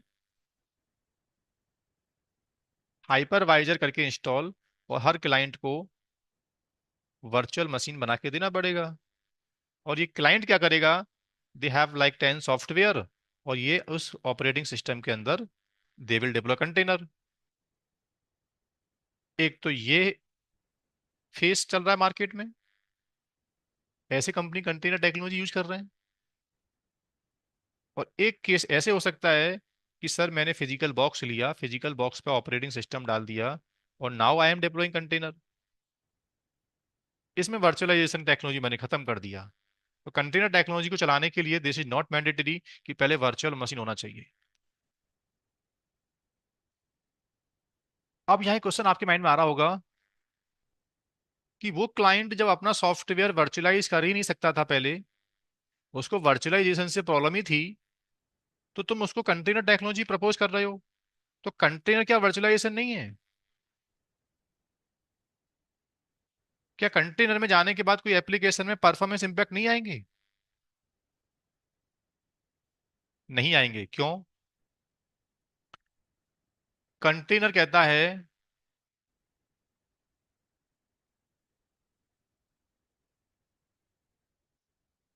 लोग ऐसा मानते हैं, पता नहीं क्यों मानते हैं इस बात को, मैं नहीं मानता। और कोई आईडी में डॉक्यूमेंट कहीं लिखा है ऐसा नहीं है। लोग कहते हैं सर सॉफ्टवेयर जब ऑपरेटिंग सिस्टम के अंदर डायरेक्ट चल रहा था पहले, ये सॉफ्टवेयर है, इस सॉफ्टवेयर के अंदर अपाचे नाम की सर्विस पहले हम डायरेक्टली इंस्टॉल करते थे। अब आप बता रहे हो कि ऑपरेटिंग सिस्टम होगा, ऑपरेटिंग सिस्टम के अंदर कंटेनर बनेगा, और उसमें अपाचे नाम की सर्विस चलाएंगे हम। तो सर इस अपाचे नाम की सर्विस में, इस नाम की सर्विस में कुछ तो इम्पैक्ट आएगा ना, थोड़ा बहुत तो परफॉर्मेंस का इम्पैक्ट नहीं आएगा? नहीं आएगा दोस्त। क्योंकि कंटेनर कहता है I directly run close to OS. मेरे बीच में कोई अलग से ट्रांसफर लेयर नहीं होती है जो मेरी बात को आगे पास करती है। कंटेनर कर्नल के लिए एक प्रोसेस है। प्रोसेस को मेमोरी एलोकेशन, सीपीयू एलोकेशन जैसे पहले हो रहा था डायरेक्टली, वैसे आज होगा। कंटेनर कहता है कि मैं सिर्फ सॉफ्टवेयर की डिपेंडेंसी को आइसोलेट कर देता हूं। मेरे अंदर सॉफ्टवेयर के आने के बाद ना तो उसकी परफॉर्मेंस को मैंने इंक्रीज किया ना डिक्रीज किया। दोबारा बोल रहा हूं फिर से मैं, कभी ऐसा नहीं बोलना कि कोई सॉफ्टवेयर को कंटेनाइज करने के बाद उसकी परफॉर्मेंस में कुछ परसेंटेज सर डिक्रीमेंट, प्रॉब्लम्स तो आती होंगी। देयर इज नो प्रॉब्लम, क्योंकि container it act as a process for kernel. जैसे एक सॉफ्टवेयर कर्नल के अंदर डायरेक्टली पहले चलता था, आज भी कंटेनर के अंदर चलने वाला जो सॉफ्टवेयर है वो हमारे कर्नल को एज अ प्रोसेस ही दिख रहा होता है। बस आइसोलेशन के लिए हमने एक अलग से सॉफ्टवेयर को किसी एरिया में इंस्टॉल कर दिया है।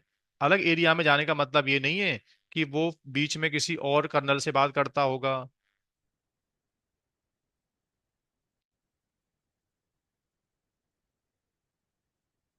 ये हार्डवेयर है, ये हाइपरवाइजर है,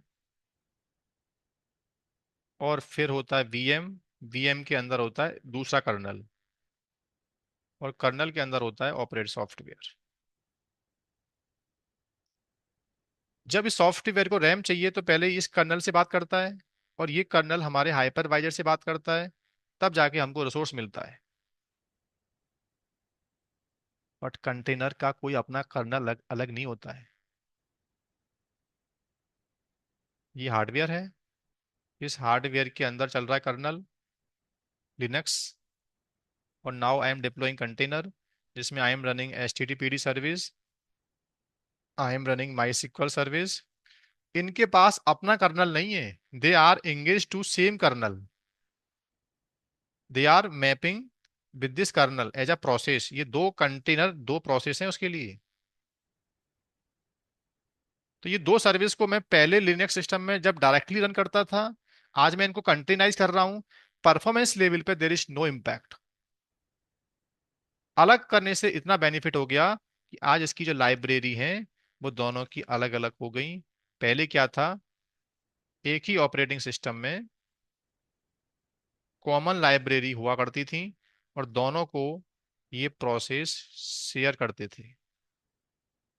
तो लाइब्रेरी लेवल से कॉन्फ्लिक्ट आते थे हमको, इंस्टॉलेशन टाइम हमारे ज्यादा थे, माइग्रेशन डिले था।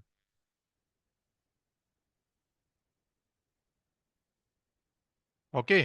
कंटेनाइजेशन टेक्नोलॉजी आने के बाद परफॉर्मेंस लेवल पर कोई इम्पैक्ट नहीं आया है। कोई सॉफ्टवेयर कंटेनर से बाहर जैसे बिहेव करता था, आज वो कंटेनाइज करने के बाद भी वैसे ही बिहेव करेगा।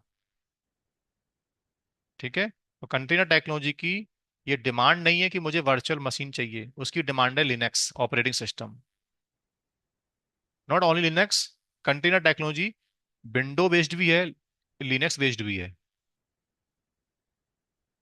But you are learning here Linux containers technology. But container को बनाना, मैनेज करना, network volume management, both are same thing. जैसे एक लिनक्स इंजीनियर अपने कंटेनर्स को मैनेज करता है, ऐसे ही विंडो एडमिनिस्ट्रेटर अपने कंटेनर्स को मैनेज कर सकता है। यानी इस कोर्स के बाद ऐसा नहीं सोचना कभी भी कि मेरी कंपनी में अगर मुझे कोई माइक्रोसॉफ्ट का बॉक्स मिल गया और मुझे वहाँ कंटेनर टेक्नोलॉजी यूज करना है, तो कमांड विल बी चेंज किया। नहीं, there is no change. You are administrator, administrator prospective, there is no change. Container की लाइफ साइकिल सेम बिहेव करती है, चाहे मशीन लिनक्स का हो या विंडोज का हो।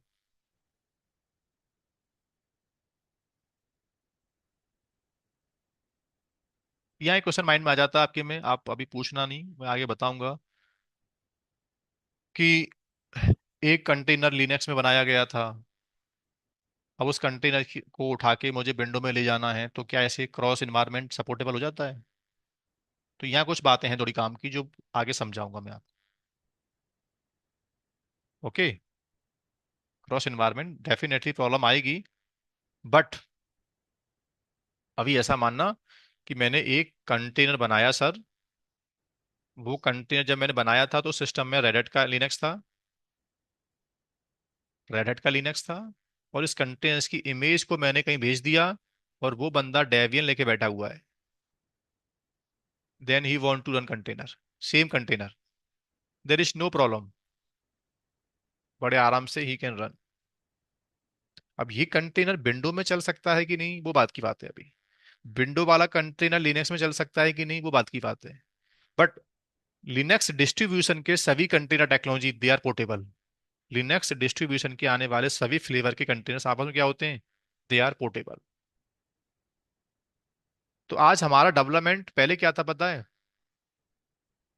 रेड हैट चलता था डेवलपमेंट में, तो वही मशीन हमको प्रोड में लेके आना पड़ता था, या सेम कॉन्फ़िगरेशन की मशीन हमको प्रोड में रन करनी पड़ती थी। आज ऐसा नहीं है, आज क्या होता है कि डेवलपमेंट वाली मशीन्स में हमने सेंटोस रन कर रखा है, क्योंकि इंटरप्राइज है नहीं है, फ्री मिल जाता है। सेंटोस की मशीन के ऊपर वी आर डिप्लॉइंग कंटेनर, और जो मेरा प्रोडक्शन होता है वहां हमने इंटरप्राइज ले रखा है, RHEL। इस कंटेनर को उठा के यहाँ रन कर दो, कोई प्रॉब्लम नहीं आती है। या सर मेरा जो डेवलपमेंट है वो ubuntu का है, क्योंकि लिनक्स इंटरप्राइज की नीड ही नहीं है, हमको डेवलपमेंट ट्रैक है हमारा। बट सर इंटर प्रोडक्शन में हमको सपोर्ट चाहिए, तो हमको इंटरप्राइज लिनक्स लेके आना पड़ेगा। तो लिनक्स के जितने भी आते हैं डिस्ट्रीब्यूटर्स मार्केट में, डेवियन, सूजे, फेडोरा, रेड हैट वगैरह वगैरह, तो एक डिस्ट्रीब्यूशन का कंटेनर दूसरे डिस्ट्रीब्यूशन पे सपोर्ट आराम से करता है, there is no conflict. Right. So finally I have given the introduction about the container technology, क्या इसके एडवांटेज हैं, व्हाट डज इज कंटेनर।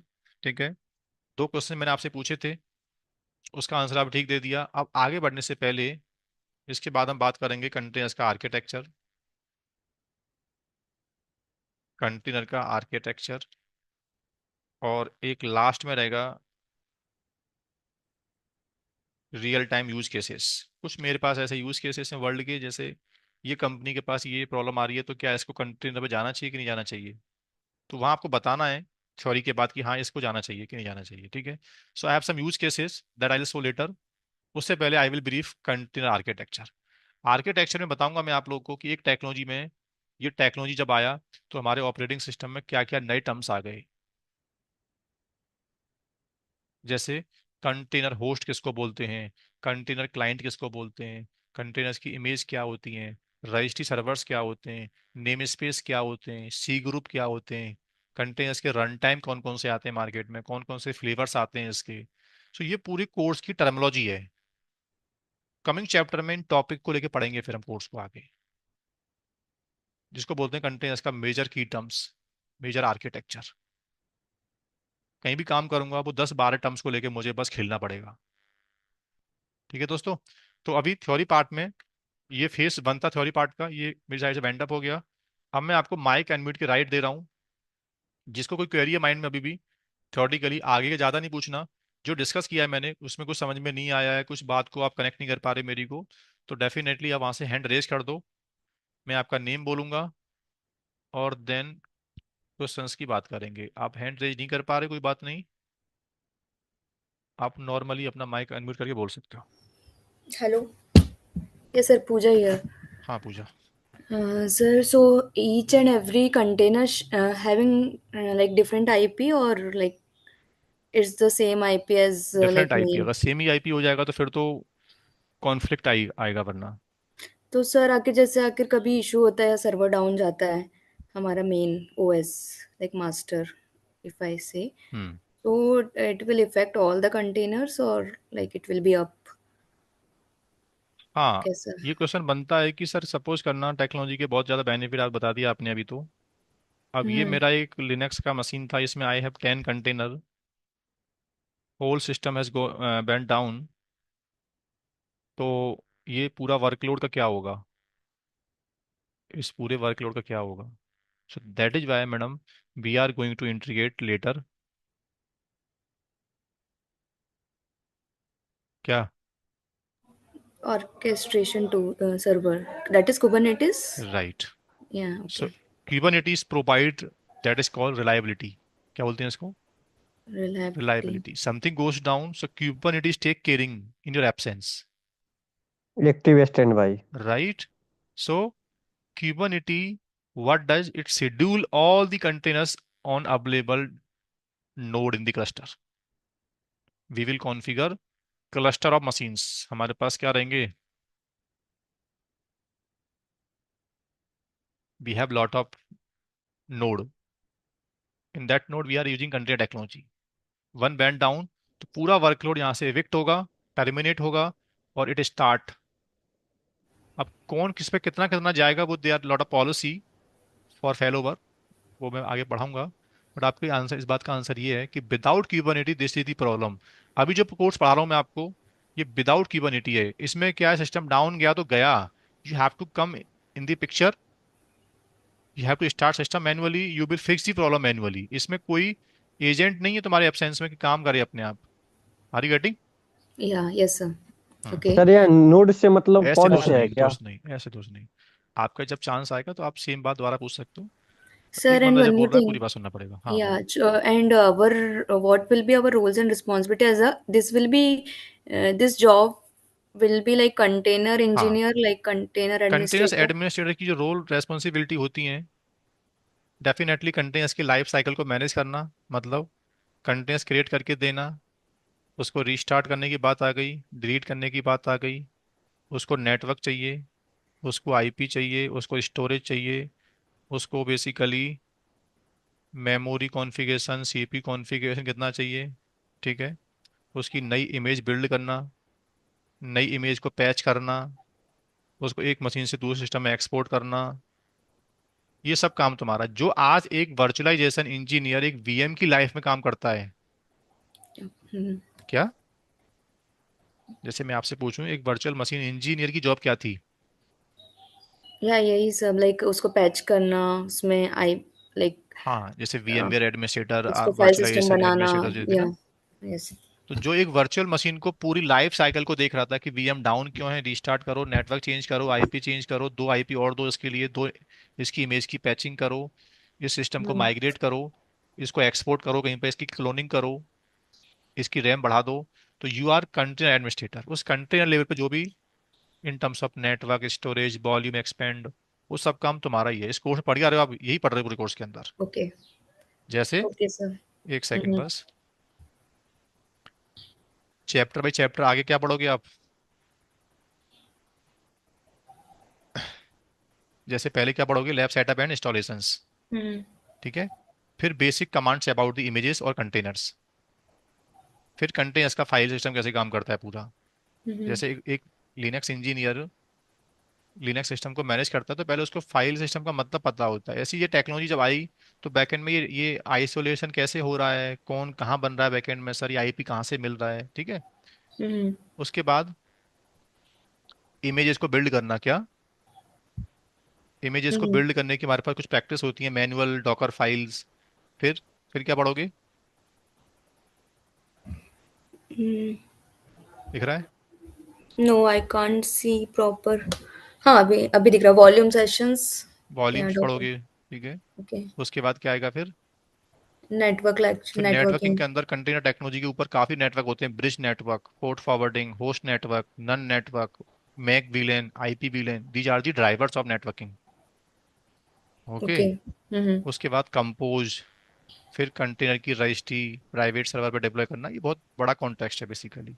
तो it's about total admin job है, not for hmm. Like some development की कुछ करना है इसके अंदर, प्रोग्रामिंग करनी पड़ेगी क्या, नहीं। टोटल जैसे एक वर्चुअल मशीन का होता है इंजीनियर, वैसे you are container administrator. And sir, one container is equal to like one application और वन सॉफ्टवेयर, राइट? बिल्कुल। अब आपने जो बात पूछी है, अब हम्म। उससे मुझे एक टॉपिक याद आ गया थोड़ा सा, जिसको मैं बोलना चाहता था आगे। एक टर्म्स है इंडस्ट्री में जो आपने बोला है,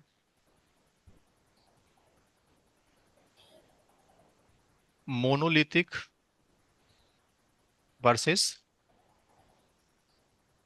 क्या, माइक्रो सर्विसेज। Micro service. आपकी क्वेश्चन का आंसर यहाँ छिपा हुआ है। आपने बोला है कि one software equal one container, yes. One software dot that is called one micro service, क्या बोलते हैं इसको, one micro service, one okay. Micro service. Hmm. अब सुनो,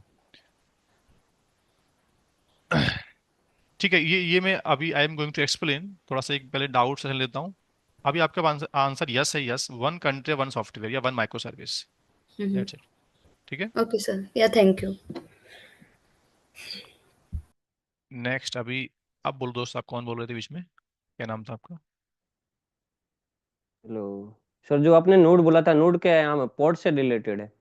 नहीं नहीं, पीओडी पॉड अलग वर्ड है, वो क्यूबरनेटी का वर्ड है। नोड का मतलब basically operating system, there we are deploying container, जिसको सर्वर बोलो, नोड बोलो या डॉकर होस्ट, जो architecture I will brief later, अभी बताऊंगा, ओके सर। ठीक है। एक सर्वर कंपनी में जहां लिनक्स की मशीन चल रही थी पहले, उस सिस्टम में we were installing software directly before container. आज क्या हो रहा है, उस मशीन के ऊपर वी आर डिप्लॉइंग कंटेनर। तो उस मशीन को सर्वर बोलो, कंटेनर होस्ट बोलो, या उसको डॉकर होस्ट बोलो, या उसको नोड बोलो, या इन टर्म्स ऑफ क्यूबरनेटी उसको वर्कर नोड बोलो, ठीक है दोस्त। So yes sir. हम, क्या नाम है आपका, सॉरी, सो हम, सर, मेरा हाँ, क्वेश्चन था कि जैसे सर एक पॉड के अंदर कई सारे कंटेनर्स होते हैं। जैसे मैम ने अभी बोला कि थोड़ा सा आगे जा रहे हो कंटेनर की दोस्त, एक। फिर अब अभी क्यूबरनेटी का टर्म्स यूज कर लिया आपने।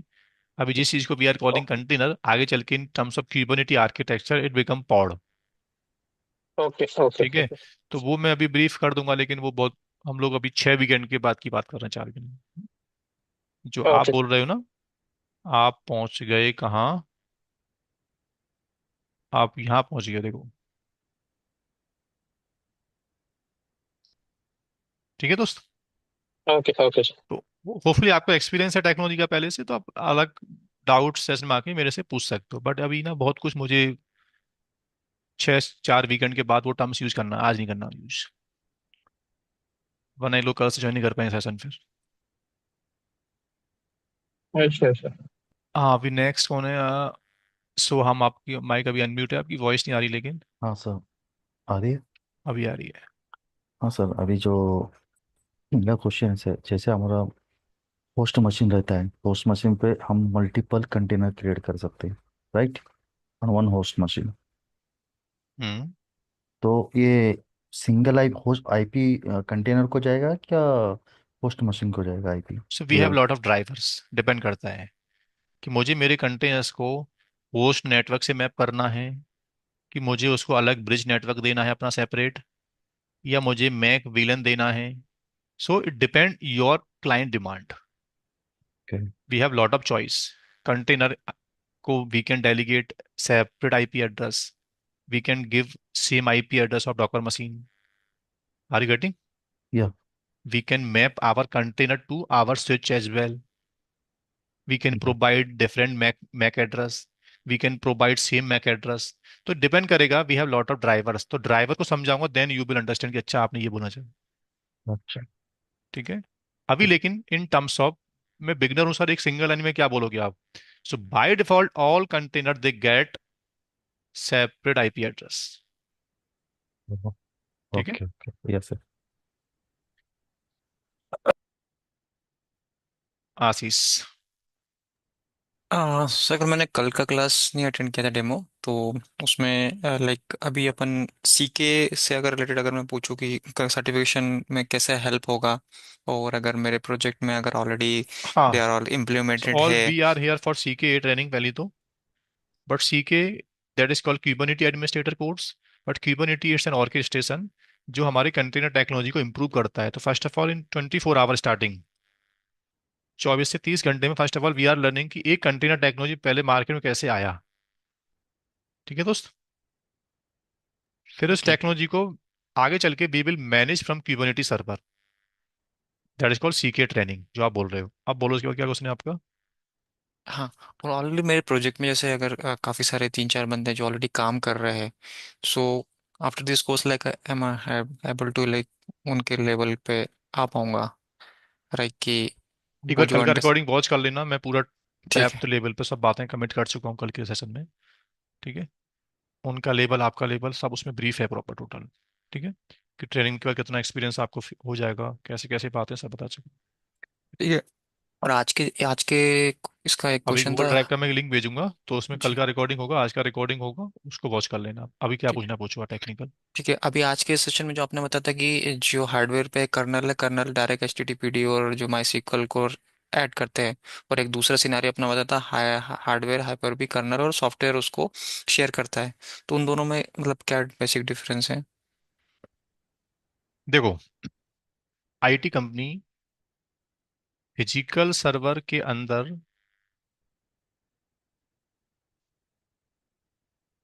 जब ऑपरेटिंग सिस्टम को डाल देती है, तो इसी बात को बोलते हैं कि हमारा कर्नल डायरेक्टली कहाँ पड़ा हुआ है? Over the hardware. कर्नल का मतलब ओएस। ठीक है दोस्त। अब इस कर्नल के अंदर, इस ओएस के अंदर सॉफ्टवेयर को चलाने के दो तरीके हैं। या तो कंपनी क्या करे, पहले बनाए कंटेनर, इस कंटेनर में क्या होगा, इसकी अलग डिपेंडेंसी होंगी, और then we will deploy any software Nginx suppose करना। या मैं सॉफ्टवेयर को डायरेक्टली ऑपरेटिंग सिस्टम में इंस्टॉल कर देता, और जो ऑपरेटिंग सिस्टम का लाइब्रेरी पाथ होता मेरा अपना, ये उसी को शेयरिंग करना स्टार्ट कर देता। तो दोनों में performance base there is no difference. एक ही डिफरेंस है बस, क्या कि कंटेनर पे जाने के बाद इस कंपनी को एक फायदा मिल जाएगा कि एनजीनक्स के अगर they have 4 container, they are 4 developer, और चारों डेवलपर बोलते हैं कि मुझे भी चाहिए एनजीनक्स अपना सेपरेट, तो एक ही बॉक्स के अंदर we are able to deploy 4 Nginx without conflict, जो बिफोर कंटेनाइजेशन पॉसिबल नहीं था। पहला benefit. Not Nginx, they have lot of software, they will not get conflict, क्योंकि सभी कंटेनर को, सॉरी सभी सॉफ्टवेयर को, दे विल बी कंटेनाइज्ड। और हर कंटेनर क्या करेगा, अलग अलग आईपी देगा, डिपेंडेंसी को अलग कर देगा। तो आपके बेस सिस्टम की पैचिंग आपने की कभी, बेस सिस्टम में कुछ भी अपडेट आया, कंटेनर टेक्नोलॉजी इम्पैक्ट होने वाला नहीं है दोस्त। क्या समझे? ओके। ओके। ठीक है, एक ही तरीका हो गया। एक क्या तरीका हो गया कि ये कंपनी आपको चॉइस दे दे कि यार फिजिकल बॉक्स में किसी को एक्सेस नहीं मिलेगा, ये हमारा हार्डवेयर है, इस हार्डवेयर के ऊपर हमने हाइपरवाइजर टेक्नोलॉजी इंस्टॉल कर दिया है। अब तुम क्या करो, अपने मन से वर्चुअल मशीन बना लो, किसी को लिनक्स चाहिए, किसी को विंडो चाहिए, ऑपरेटिंग सिस्टम की चॉइस तुम्हारे पास है। ऑपरेटिंग सिस्टम में कितना रैम चाहिए, कितना सीपीयू चाहिए, चॉइस आपके पास है। अब एक ऑपरेटिंग सिस्टम में तुमको मल्टीपल सॉफ्टवेयर चलाने हैं, तो तुमको आगे चल के फिर कंटेनाइजेशन यूज करना पड़ेगा, क्योंकि ये कंपनी आपको नई वीएम नहीं देगी बॉस। अब ये आपको मना कर देगी कि टेक्नोलॉजी इंप्रूव हो गई है, आपको नई नई वीएम हम नहीं दे सकते, उसी वर्चुअल मशीन के अंदर please deploy container to run your multiple software. Sir एक कंटेनर कंटेनर के अंदर दो या दो से अधिक एप्लीकेशन नहीं रन कर सकते? फिर तो again you are moving in same problem, same जो प्रॉब्लम हमको पहले आ रही थी। पहले हमको प्रॉब्लम क्या आती थी? ऑपरेटिंग सिस्टम को बोलते हैं एक नेम स्पेस, ठीक है। इस ऑपरेटिंग सिस्टम के अंदर दो सॉफ्टवेयर को एक प्रॉब्लम आती थी, इस दोनों की लाइब्रेरी कॉमन हो गई। मुझे बताना दोस्त,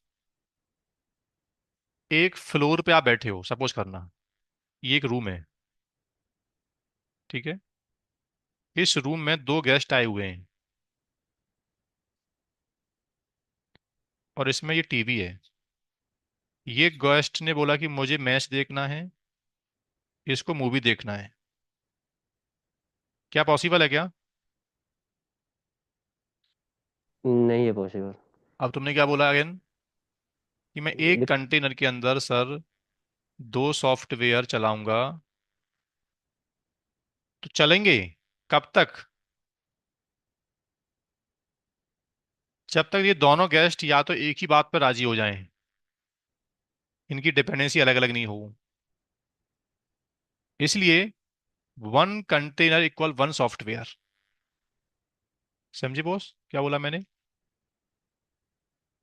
one container equal to one software one application. कल को माई सिक्वल की टीम ने बोला कि मुझे माई सिक्वल का 9.5 वर्जन चाहिए, तो तुम अपने को चाहते हो अपडेट करना, तुम्हारी वजह से इसको डाउन करना पड़ रहा है। बोलो आगे आओ। Are you getting? Yes sir, समझ गया।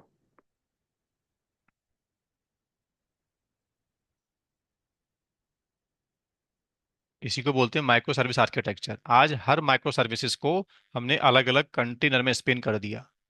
वो टर्म्स मैं आपको ब्रीफ ही कर देता हूँ। मैंने एक टर्म्स बोला था अभी, मोनोलिथिक वर्सेस क्या था, माइक्रो सर्विस। सपोज करना एक एग्जांपल लेते हैं, पेटीएम का एग्जांपल। पेटीएम क्या करे, अपनी वेबसाइट को चलाने के लिए दो तरीके यूज कर ले। या तो वो मोनोलिथिक आर्किटेक्चर में इंप्लीमेंट करना स्टार्ट कर दे, या वो नया आर्किटेक्चर है माइक्रो सर्विस आर्किटेक्चर, वहां चला जाए। सपोज करना पेटीएम ने क्या किया, मोनोलिथिक स्ट्रेटेजी को यूज कर लिया। मोनोलिथिक का मतलब होता है एक पैकेज बनेगा एप्लीकेशन का, इसी में उनका यूआई का पेज, इसी में मूवी को बुक करने वाला पेज, इसी में ट्रांजैक्शन का पेज, इसी में किसी को ऑर्डर प्लेस करना है, इसी में इन्वेंट्री। पेटीएम क्या करे, पूरी वेबसाइट को एक पैकेज में क्लब कर दे दोस्त, और ले जाके किसी एक बड़े से सर्वर पे डिप्लॉय कर दे। इसको बोलते हैं मोनोलिथिक। समस्या क्या आएंगी बताओ मुझे आप? फिर एक डाउन तो सब डाउन, या चेंजेस करने हो तो कभी सबको यूआई डाउन में टाइम। कुछ प्रॉब्लम आई, बाकी सब ब्रेक होना, बाकी सबको रीडिप्लॉय करना पड़ेगा। कभी मूवीज को करना है अपग्रेड, बाकी पूरी वेबसाइट को रीडिप्लॉय करना पड़ेगा। यूआई पे ट्रैफिक ज्यादा नहीं, सॉरी, मूवीज का ट्रैफिक कम आ रहा है, बाकी सबका ट्रैफिक ज्यादा आ रहा है।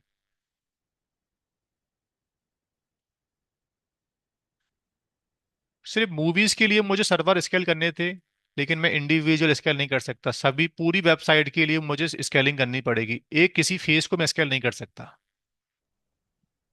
पूरे आज क्या पैकेज आया? को ही करना पड़ेगा, कुछ भी करना हो। आज क्या हो गया? कंपनी, पूरा ई कॉमर्स, ई कॉमर्स का पूरा बिजनेस कंटेनाइज हो चुका दोस्त। वो क्या करेंगे? यूआई की अलग इमेज बनाएंगे, ऑर्डर प्लेस करने वाली अलग इमेज होगी। अलग इमेज का मतलब अलग कंटेनर, ठीक है। टिकट बुक करने वाला अलग, उसका अलग डेटाबेस होगा, ठीक है।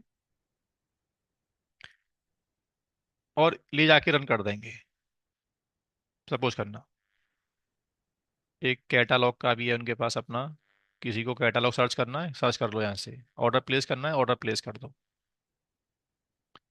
अब ऑर्डर पेज में कोई प्रॉब्लम आ गई, तो जब तक मेरा यूजर अपनी टिकट बुक कर सकता है, अपना अलग काम कर लेगा। कैटा ऑर्डर, नए ऑर्डर प्लेस नहीं हो पा रहे हैं, लेकिन पुराने ऑर्डर को बंदा देख सकता है। ऐसा क्यों हो रहा है?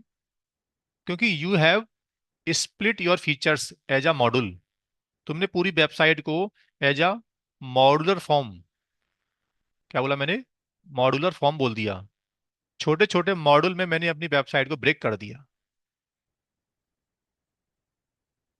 तो आज ई कॉमर्स कभी भी एक साथ डाउन क्यों नहीं होता? कभी देखा है आपने आज तक ऐसा?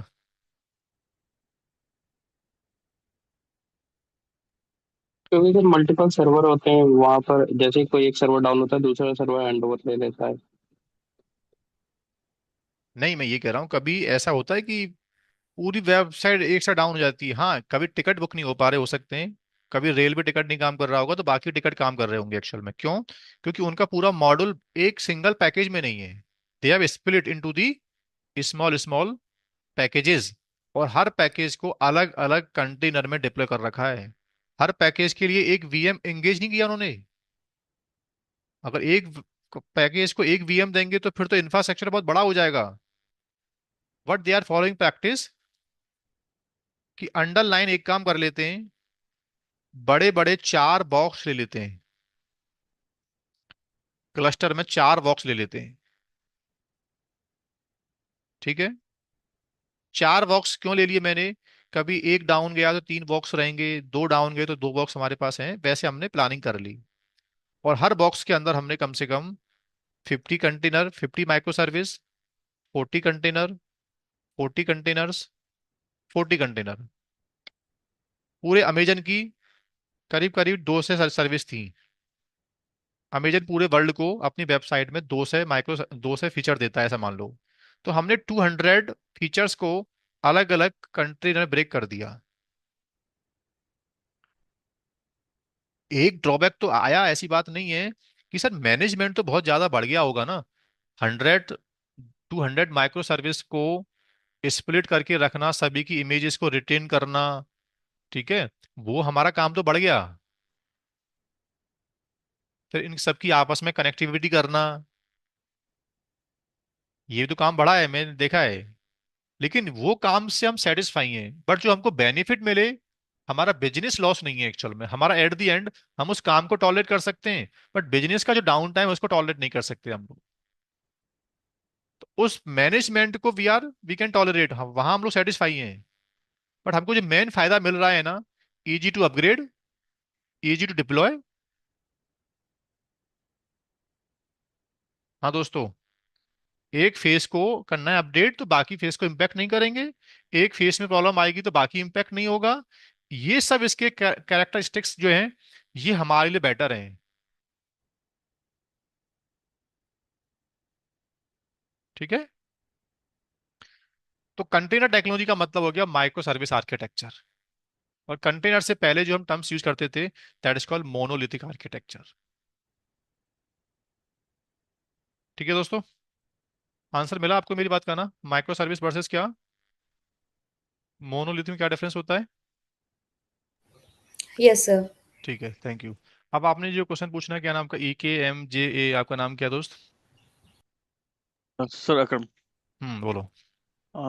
सर ये जैसे वर्चुअलाइजेशन टेक्नोलॉजी वीएम्स में यूज करते हैं, तो क्या कंटेनर में कोई भी टाइप का वर्चुअलाइजेशन यूज नहीं होता? मींस ओएस वर्चुअलाइजेशन या कुछ भी? Means it is different container from technology में वर्चुअलाइजेशन। वर्चुअलाइजेशन नहीं यूज होता। कंटेनर टेक्नोलॉजी वर्क्स ऑन क्या? Name space. अब ये क्या होता है नेम स्पेस? ये आर्किटेक्चर का पार्ट है। कंटेनर टेक्नोलॉजी का जो ओरिजिन है वो नेम स्पेस है दोस्त। कि सर ऑपरेटिंग सिस्टम में ये आइसोलेशन कौन दे रहा है? कुछ तो बैकएंड में ऐसी कुछ चीजें होंगी ना जो इसको आइसोलेट करती होंगी। हाँ तो एग्जैक्टली, मेरा वही क्वेश्चन था सर, सॉरी। राइट, तो container technology totally depend on name space concept. अब ये नेम स्पेस क्या होता है थोड़ा सा ये मैं अभी आगे ब्रीफ करूंगा आर्किटेक्चर में। ठीक है। ओके सर, एक क्वेश्चन और है हाँ। कि जैसे कंटेनर्स हैं, ठीक है, दो मींस किसी होस्ट मींस वीएम्स या किसी फिजिकल सर्वर पे अगर कंटेनर होस्ट किए जाते हैं, सपोज दो या तीन या चार, और सपोज वो सेम पोर्ट नंबर यूज करते हैं कम्युनिकेशन के लिए, किसी और कंटेनर के कंटेनर मतलब दो कंटेनर सेम पोर्ट यूज कर रहे हैं दूसरे कंटेनर कर से, सकते हैं क्योंकि सबका अपना अलग अलग आईपी है। तो okay, if IP is different then they क्या कैन। एक नेटवर्क में चार वर्चुअल मशीन के अंदर चार डेटाबेस सेम पोर्ट पर नहीं कर सकते? कर कर सकते सकते हैं हैं क्योंकि सबका यस। आईपी क्या है अपना अलग है। सेम कहता है करेक्ट। पेंटेड टेक्नोलॉजी की एक ही मशीन के अंदर you can run multiple Nginx multiple web servers multiple database server they will not get conflict. क्यों? क्योंकि all they having separate IP namespace. Okay, understood. Port भले ही सेम हो। Does not matter. तुम्हारा IP अलग है ना, तो मैं 192.168:336 192.168.1.2/336 192.168.1.4। तो सबका आईपी तो अपना अलग हो गया ना। अब पीछे पोर्ट नंबर कॉमन से मतलब क्या है? मुझे मुझे तो पहले एड्रेस के पास पहुंचना है ना। ठीक है दोस्त। Correct, thank you sir. Yes. Sir जैसे हमारे जो कंटेनर सर्वर होते हैं तो फिजिकल या आपकी तो वॉइस आई उनको थिंक जो मुझे क्लियर नहीं आ रही दोस्त, आपका माइक ठीक नहीं है। हेलो, आप अभी अभी आ रही है ये? अभी वॉइस आ रही, ठीक बोलो। मैं बोल रहा था कि अगर हमारे पास जो कंटेनर्स हैं उनकी जो रिसोर्सेज एलोकेट होती है उनको, वो हम उनको डिफाइन करते हैं पर राइट, इसमें ये क्वेश्चन सही पूछा है आपने। सो बाय डिफॉल्ट क्या होता है? कंटेनर टेक्नोलॉजी वर्क्स ऑन क्या? Name concept. Thin concept. Thin का मतलब होता है कि एक ऑपरेटिंग सिस्टम में 40 GB रैम था। I have deployed here 4 container 6 container या तो ऐसा बोलो। If we are not giving कुछ भी मैंने अमाउंट कुछ भी मैंने रिजर्वेशन नहीं किया कंटेनर्स के ऊपर, कोई अमाउंट एलोकेट नहीं किया दोस्त, तो as per the need first come first use. क्या समझे आप? फर्स्ट कम फर्स्ट यूज है, बट उसमें भी एक इशू हो सकता है कि ये मतलब अगर डिफॉल्ट फीचर है। अब सर नहीं सर ये तो प्रॉब्लम हो जाएगी ना, मेरे पास इस कंटेनर को सफिशिएंट रिसोर्स नहीं मिल पाया। तो yes we have the concept of क्या बोलते हैं इसको फिर ये तो अभी कोर्स चल रहा है। एक आगे चैप्टर आएगा रिसोर्स कोटा। क्या आएगा? Source code resource resource. And compute quota. There we will be learn कि कंटेनर टेक्नोलॉजी के लिए मेरे एक बॉक्स में मेरे एक ओएस में 40 GB रैम है, बट नहीं 40 GB में से दो से माइक्रो सीपीयू और 400 MB रैम इसको मिले बस। हर एक कंटेनर को डिफाइन होंगे। यस। तो कोई पूछे इंटरव्यू में कि कंटेनर को can be allocate memory, yes, but by default if we are not allocating तो it works on first come first service. Thin concept. क्या बोलते हैं इसको? दो पॉलिसी होती हैं, एक होती है थिन और एक प्री एलोकेट। तीन कंसेप्ट एक बार दोबारा बताओगे कैसे, मतलब क्या? थिन का मतलब एक वर्चुअलाइजेशन का बहुत पुराना वर्ड है। थिन का मतलब होता है मैं आया चेयर पे बैठ गया, फिर मैंने हाथों को लंबा कर लिया, तो मैंने फिर हाथ कम कर लिए। थिन का मतलब होता है कि जैसे तुम्हारे यूज बढ़ेंगे आप ग्रो कर जाना, आपको यूज नहीं है तो आप कम हो जाना। ठीक है, मतलब एक स्टोरेज पूल होगा उसमें से जो भी सीपीयू मेमोरी इतनी हाँ, होगी जो कोई भी चीज टोटल। आपको दी नहीं जा रही है, आप जितना आपको चाहिए आप ऐसे ऐसे ग्रो करते जाना बस आप। बट अगर वो वहां पे एक हो होता है ही प्री ना कि एलोकेट कि नहीं भाई मैंने तो आपको दे दिया 500 MB आपका हो गया, आप इसको यूज करो मत करो आपकी टेंशन है, मेरे कोटा में से चला गया। बट अगर ये थिन प्रोविजनिंग में इशू हो सकता है कि अगर उतना यूटिलाइजेशन है मतलब उतना रिसोर्स पड़ा ही नहीं है जितना उसको चाहिए होगा कंटेनर में, तो तो फटेगा। फिर कटेगा कंटेनर। जैसे एक एप्लीकेशन आज से पहले कोई पूछे इंटरव्यू में कि एक कंटेनर को सफिशिएंट रैम नहीं मिल पाया तो क्या होगा, तो बोलो कि एक एप्लीकेशन कंटेनर से पहले उसको रैम नहीं मिल पाया तो क्या होता था। आउट ऑफ मेमोरी ऐसा कुछ ओ शुरुआत। एम। ओएम। तो सेम कहता है कि कल्चर वही है, मैं एक प्रोसेस हूं, बस मेरे लिए इन्वायरमेंट अलग है, बट रिसोर्स ना मिलने पर जो प्रॉब्लम पहले आती थी, परफॉर्मेंस की प्रॉब्लम पहले आ रही थी, वो मुझे भी आएंगी। एक और क्वेश्चन है, अगर हाँ। समझ लो हमने प्री एलोकेशन कर दी कि इस कंटेनर को इतना मिलेगा, इस दूसरे कंटेनर को लेट्स से एक कंटेनर को 10 GB मेमोरी दे रहे हैं, एक कंटेनर को 10 GB और दे रहे हैं, बट ऐसा होता है कि एक कंटेनर दूसरे कंटेनर की जो एलोकेटेड मेमोरी है वो यूज कर पाए क्योंकि वो कंटेनर यूटिलाइज नहीं कर रहा है उस मेमोरी को। नहीं नहीं नहीं, इसको बोलते हैं this is your hardware feature, K S M, kernel same page merging. आजकल हमारे हार्डवेयर में, हमारे ऑपरेटिंग सिस्टम में ऐसी फीचर्स आ चुके हैं कि कोई मेमोरी पेज एक बार बन गया और सेम पेज किसी और को चाहिए, तो दोबारा से नया पेज ना एलोकेट करके दो प्रोसेस को इससे मैप कर दो। तो ये फीचर हमारे हाइपरवाइजर कर्नल्स के होते हैं, ये हमारे कंट्री टेक्निकल फीचर नहीं है दोस्त। क्या बोलते हैं इसको, केएसएम बोलते हैं, kernel same page merging. But इसमें ऐसा नहीं कर सकते तुम क्या टेक्नोलॉजी में कि दो कंटेनर थे, इसको 4 GB रैम दिया, इसको 2 GB दिया, ठीक है। हाँ ये ऑप्शन तो है जो आप बोलना चाहते हो। कंटेनर में भी मेमोरी दो टाइप की होती हैं, एक होती है गारंटीड, ये तो मिलेगा, और एक होता है कि उस टाइम पे किसी और ने फ्री कर रखा है तो तुमको थोड़ा और मिल जाएगा, उसको बोलते हैं लिमिट। एक लिमिट होती है और एक होती है रिक्वेस्ट, दो होती है बॉस एक कंटेनर के ऊपर। क्या? मतलब दो तरीके का रहता है, एक रिक्वेस्ट रहती है और एक लिमिट रहती राइट। जैसे है। तुमने इतना रिक्वेस्ट किया पर अपर लिमिट इतनी है कि इतनी मिलेगी, राइट। रिक्वेस्ट मेमोरी वर्सेस क्या गया, लिमिट ना। Limit memory. रिक्वेस्ट का मतलब है गारंटीड, ये तो मिलेगा। चेक। अगर आपको इससे ज्यादा चाहिए तो आई एम नॉट कमिटिंग, किसी और ने अपना रिसोर्स छोड़ रखा है तो आपको मिल जाएगा। पढ़ना एक बार।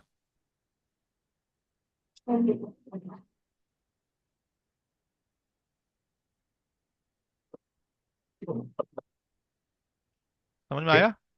हाँ आ गया। ये बहुत चीजों के आगे एक ये सबका आंसर वही चैप्टर है, रिसोर्स कोटा। कहाँ पढ़ेंगे इसको हम लोग? तो रिसोर्स कोटा में पढ़ेंगे इसको हम लोग। जैसे तुमको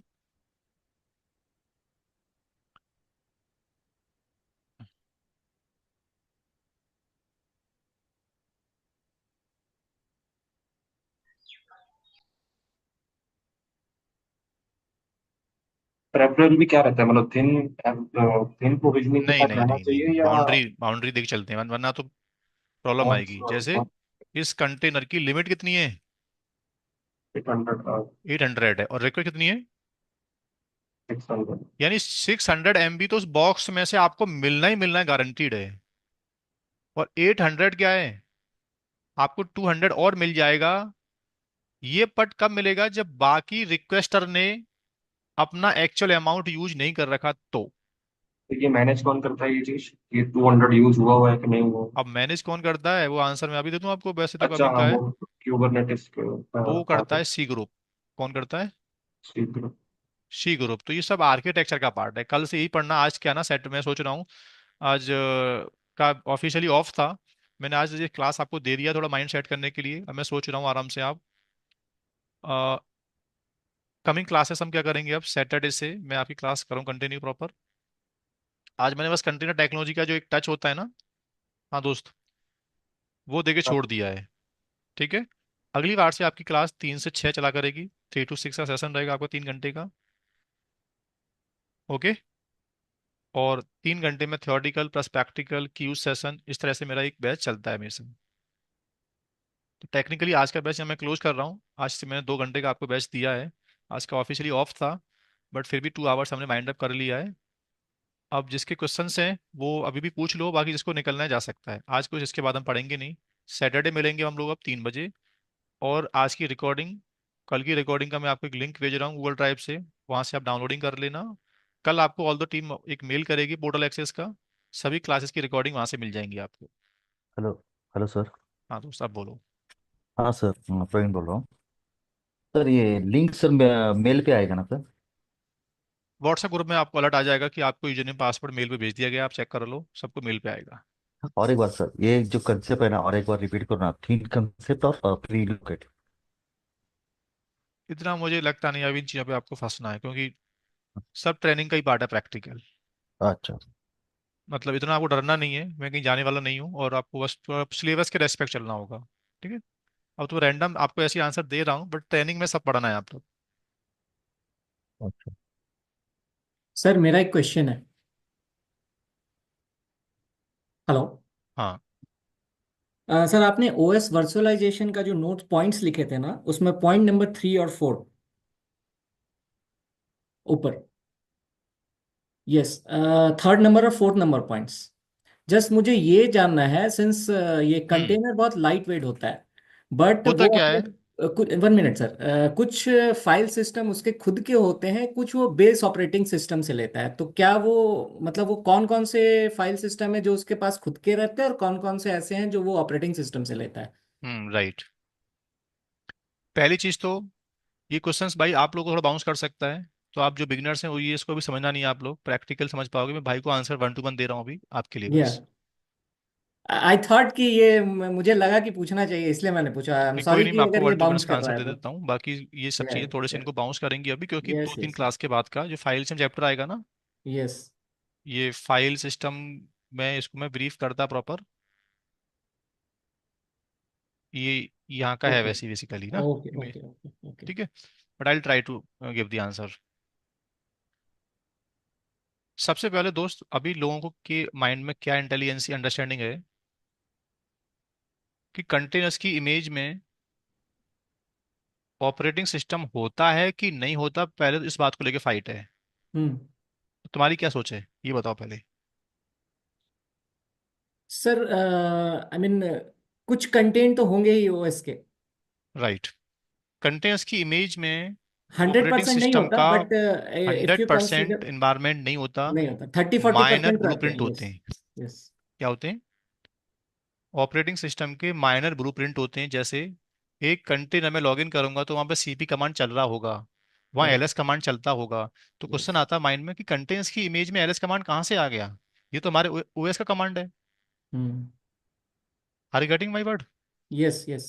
तो पहले तो ये हुई अभी अंडरस्टैंडिंग तुम्हारी सेट माइंड में कि कंटेनर्स की इमेज में software dependency plus operating system के माइनर ब्लूप्रिंट होते हैं, और दे आर नेसेसरी। उनके बिना मैं कंटेनर्स की आईपी चेक नहीं कर सकता, उनके बिना कंटेनर में मैं कोई फाइल चेक नहीं कर सकता, क्योंकि बिना एलएस कमांड के तुम क्या कोई पाइथन का पैकेज चेक कर पाओगे? नो। क्या तुम बिना एलएस बीआई कमांड के पाइथन की फाइल में चेंज कर पाओगे? नहीं। नहीं कर पाओगे। दैट्स वाई हमको कुछ ब्लूप्रिंट डाल के चलने पड़ते हैं। हम्म। अब दूसरी बात, तुमने बोला है कि कर्नल कंटेनर हमारे ओएस से क्या उठाता है। जैसे कंटेनर को स्टोरेज चाहिए, हम्म। तो ऑपरेटिंग सिस्टम के ही प्लगइन को कैरी करेगा। कंटेनर डू नॉट नो कि एनएफएस क्या होता है, एसकेजी क्या होता है, एक्सएफएस क्या होता है, ईएक्सटी 4 क्या होता है। Correct right. Correct. Network driver का मतलब क्या है? वो कहता है मैं तो सिर्फ एप्लीकेशन की लाइब्रेरी की नॉलेज है, रेस्ट चीजें आप मुझे चाहिए। अगर मुझे डिश चाहिए, मुझे कोई नेटवर्क ड्राइव चाहिए, मुझे कोई नेटवर्क प्लगइन चाहिए, तो वो मैं तुम्हारे ऑपरेटिंग सिस्टम के कर्नल से यूज करता हूं दोस्त। अब बोलो। ओके। अंडरस्टूड। जैसे सर मुझे कंपनी में आगे चल के एक टास्क मिलता है अगर, कि एनएफएस सर्वर को कंटेनर से मैप कर दो, तो एनएफएस की डिपेंडेंसी में कंटेनर के अंदर करूंगा इंस्टॉल? नहीं करोगे। नहीं नहीं तुम नहीं नहीं, ऑपरेटिंग बेस। सिस्टम के अंदर करोगे। बेस ऑपरेटिंग सिस्टम जिस पे राइट। वो सभी इंस्टॉल कंटेनर्स होता उसी एनएफएस के प्लगइन को यूज करके उस एनएफएस से बात करेंगे। है। ओके। ठीक है। Thank you. Thank you sir. हाँ, एक काम मैं कर देता हूँ, अगर आपके पास इनफ टाइम है तो आपके पोर्टल के ऊपर मैं क्या कर दूंगा, एक दो सेशन एक्स्ट्रा प्लेस कर दूंगा। जिनको लगता है कि मेरे पास स्टडी का टाइम है सर, तो बोलो क्या करना, अपना सेटअप वेटअप अगर रेडी करना चाहते हैं, कुछ आगे की रिकॉर्डिंग पढ़ना चाहते हैं, फिर दोबारा से लाइव क्लास में आके पढ़ना चाहते हैं, तो इट्स अप टू यू, आप पढ़ सकते हो। ठीक है Dheeraj. So I place extra topics, architecture, installations, lab setup, तो जिससे आपको टाइम मिले वीकडेज में तो आप कर सकते हो। बाकी मैं क्लास में प्रॉपर जीरो से स्टार्ट करूंगा वैसे बोल दो। ठीक है दोस्त। क्लास में ही सही रहेगा सर, जब भी आप लोग करना हो। हाँ, जिसको लगता है कि मैं एक बार रिवाइज कर लेता हूँ, पहले मैं पढ़ के आऊंगा फिर दोबारा पढ़ूंगा तो मुझे बेटर समझ में आएगा। जिनको लगता है नहीं आप तो क्लास पढ़ाओ, वो तो क्लास का पार्ट है ही है दोस्त, फिर ठीक है। चलो, तो ठीक है दोस्तों, फिर आज ना क्लास को मैं स्टॉप कर रहा हूँ यहीं पे।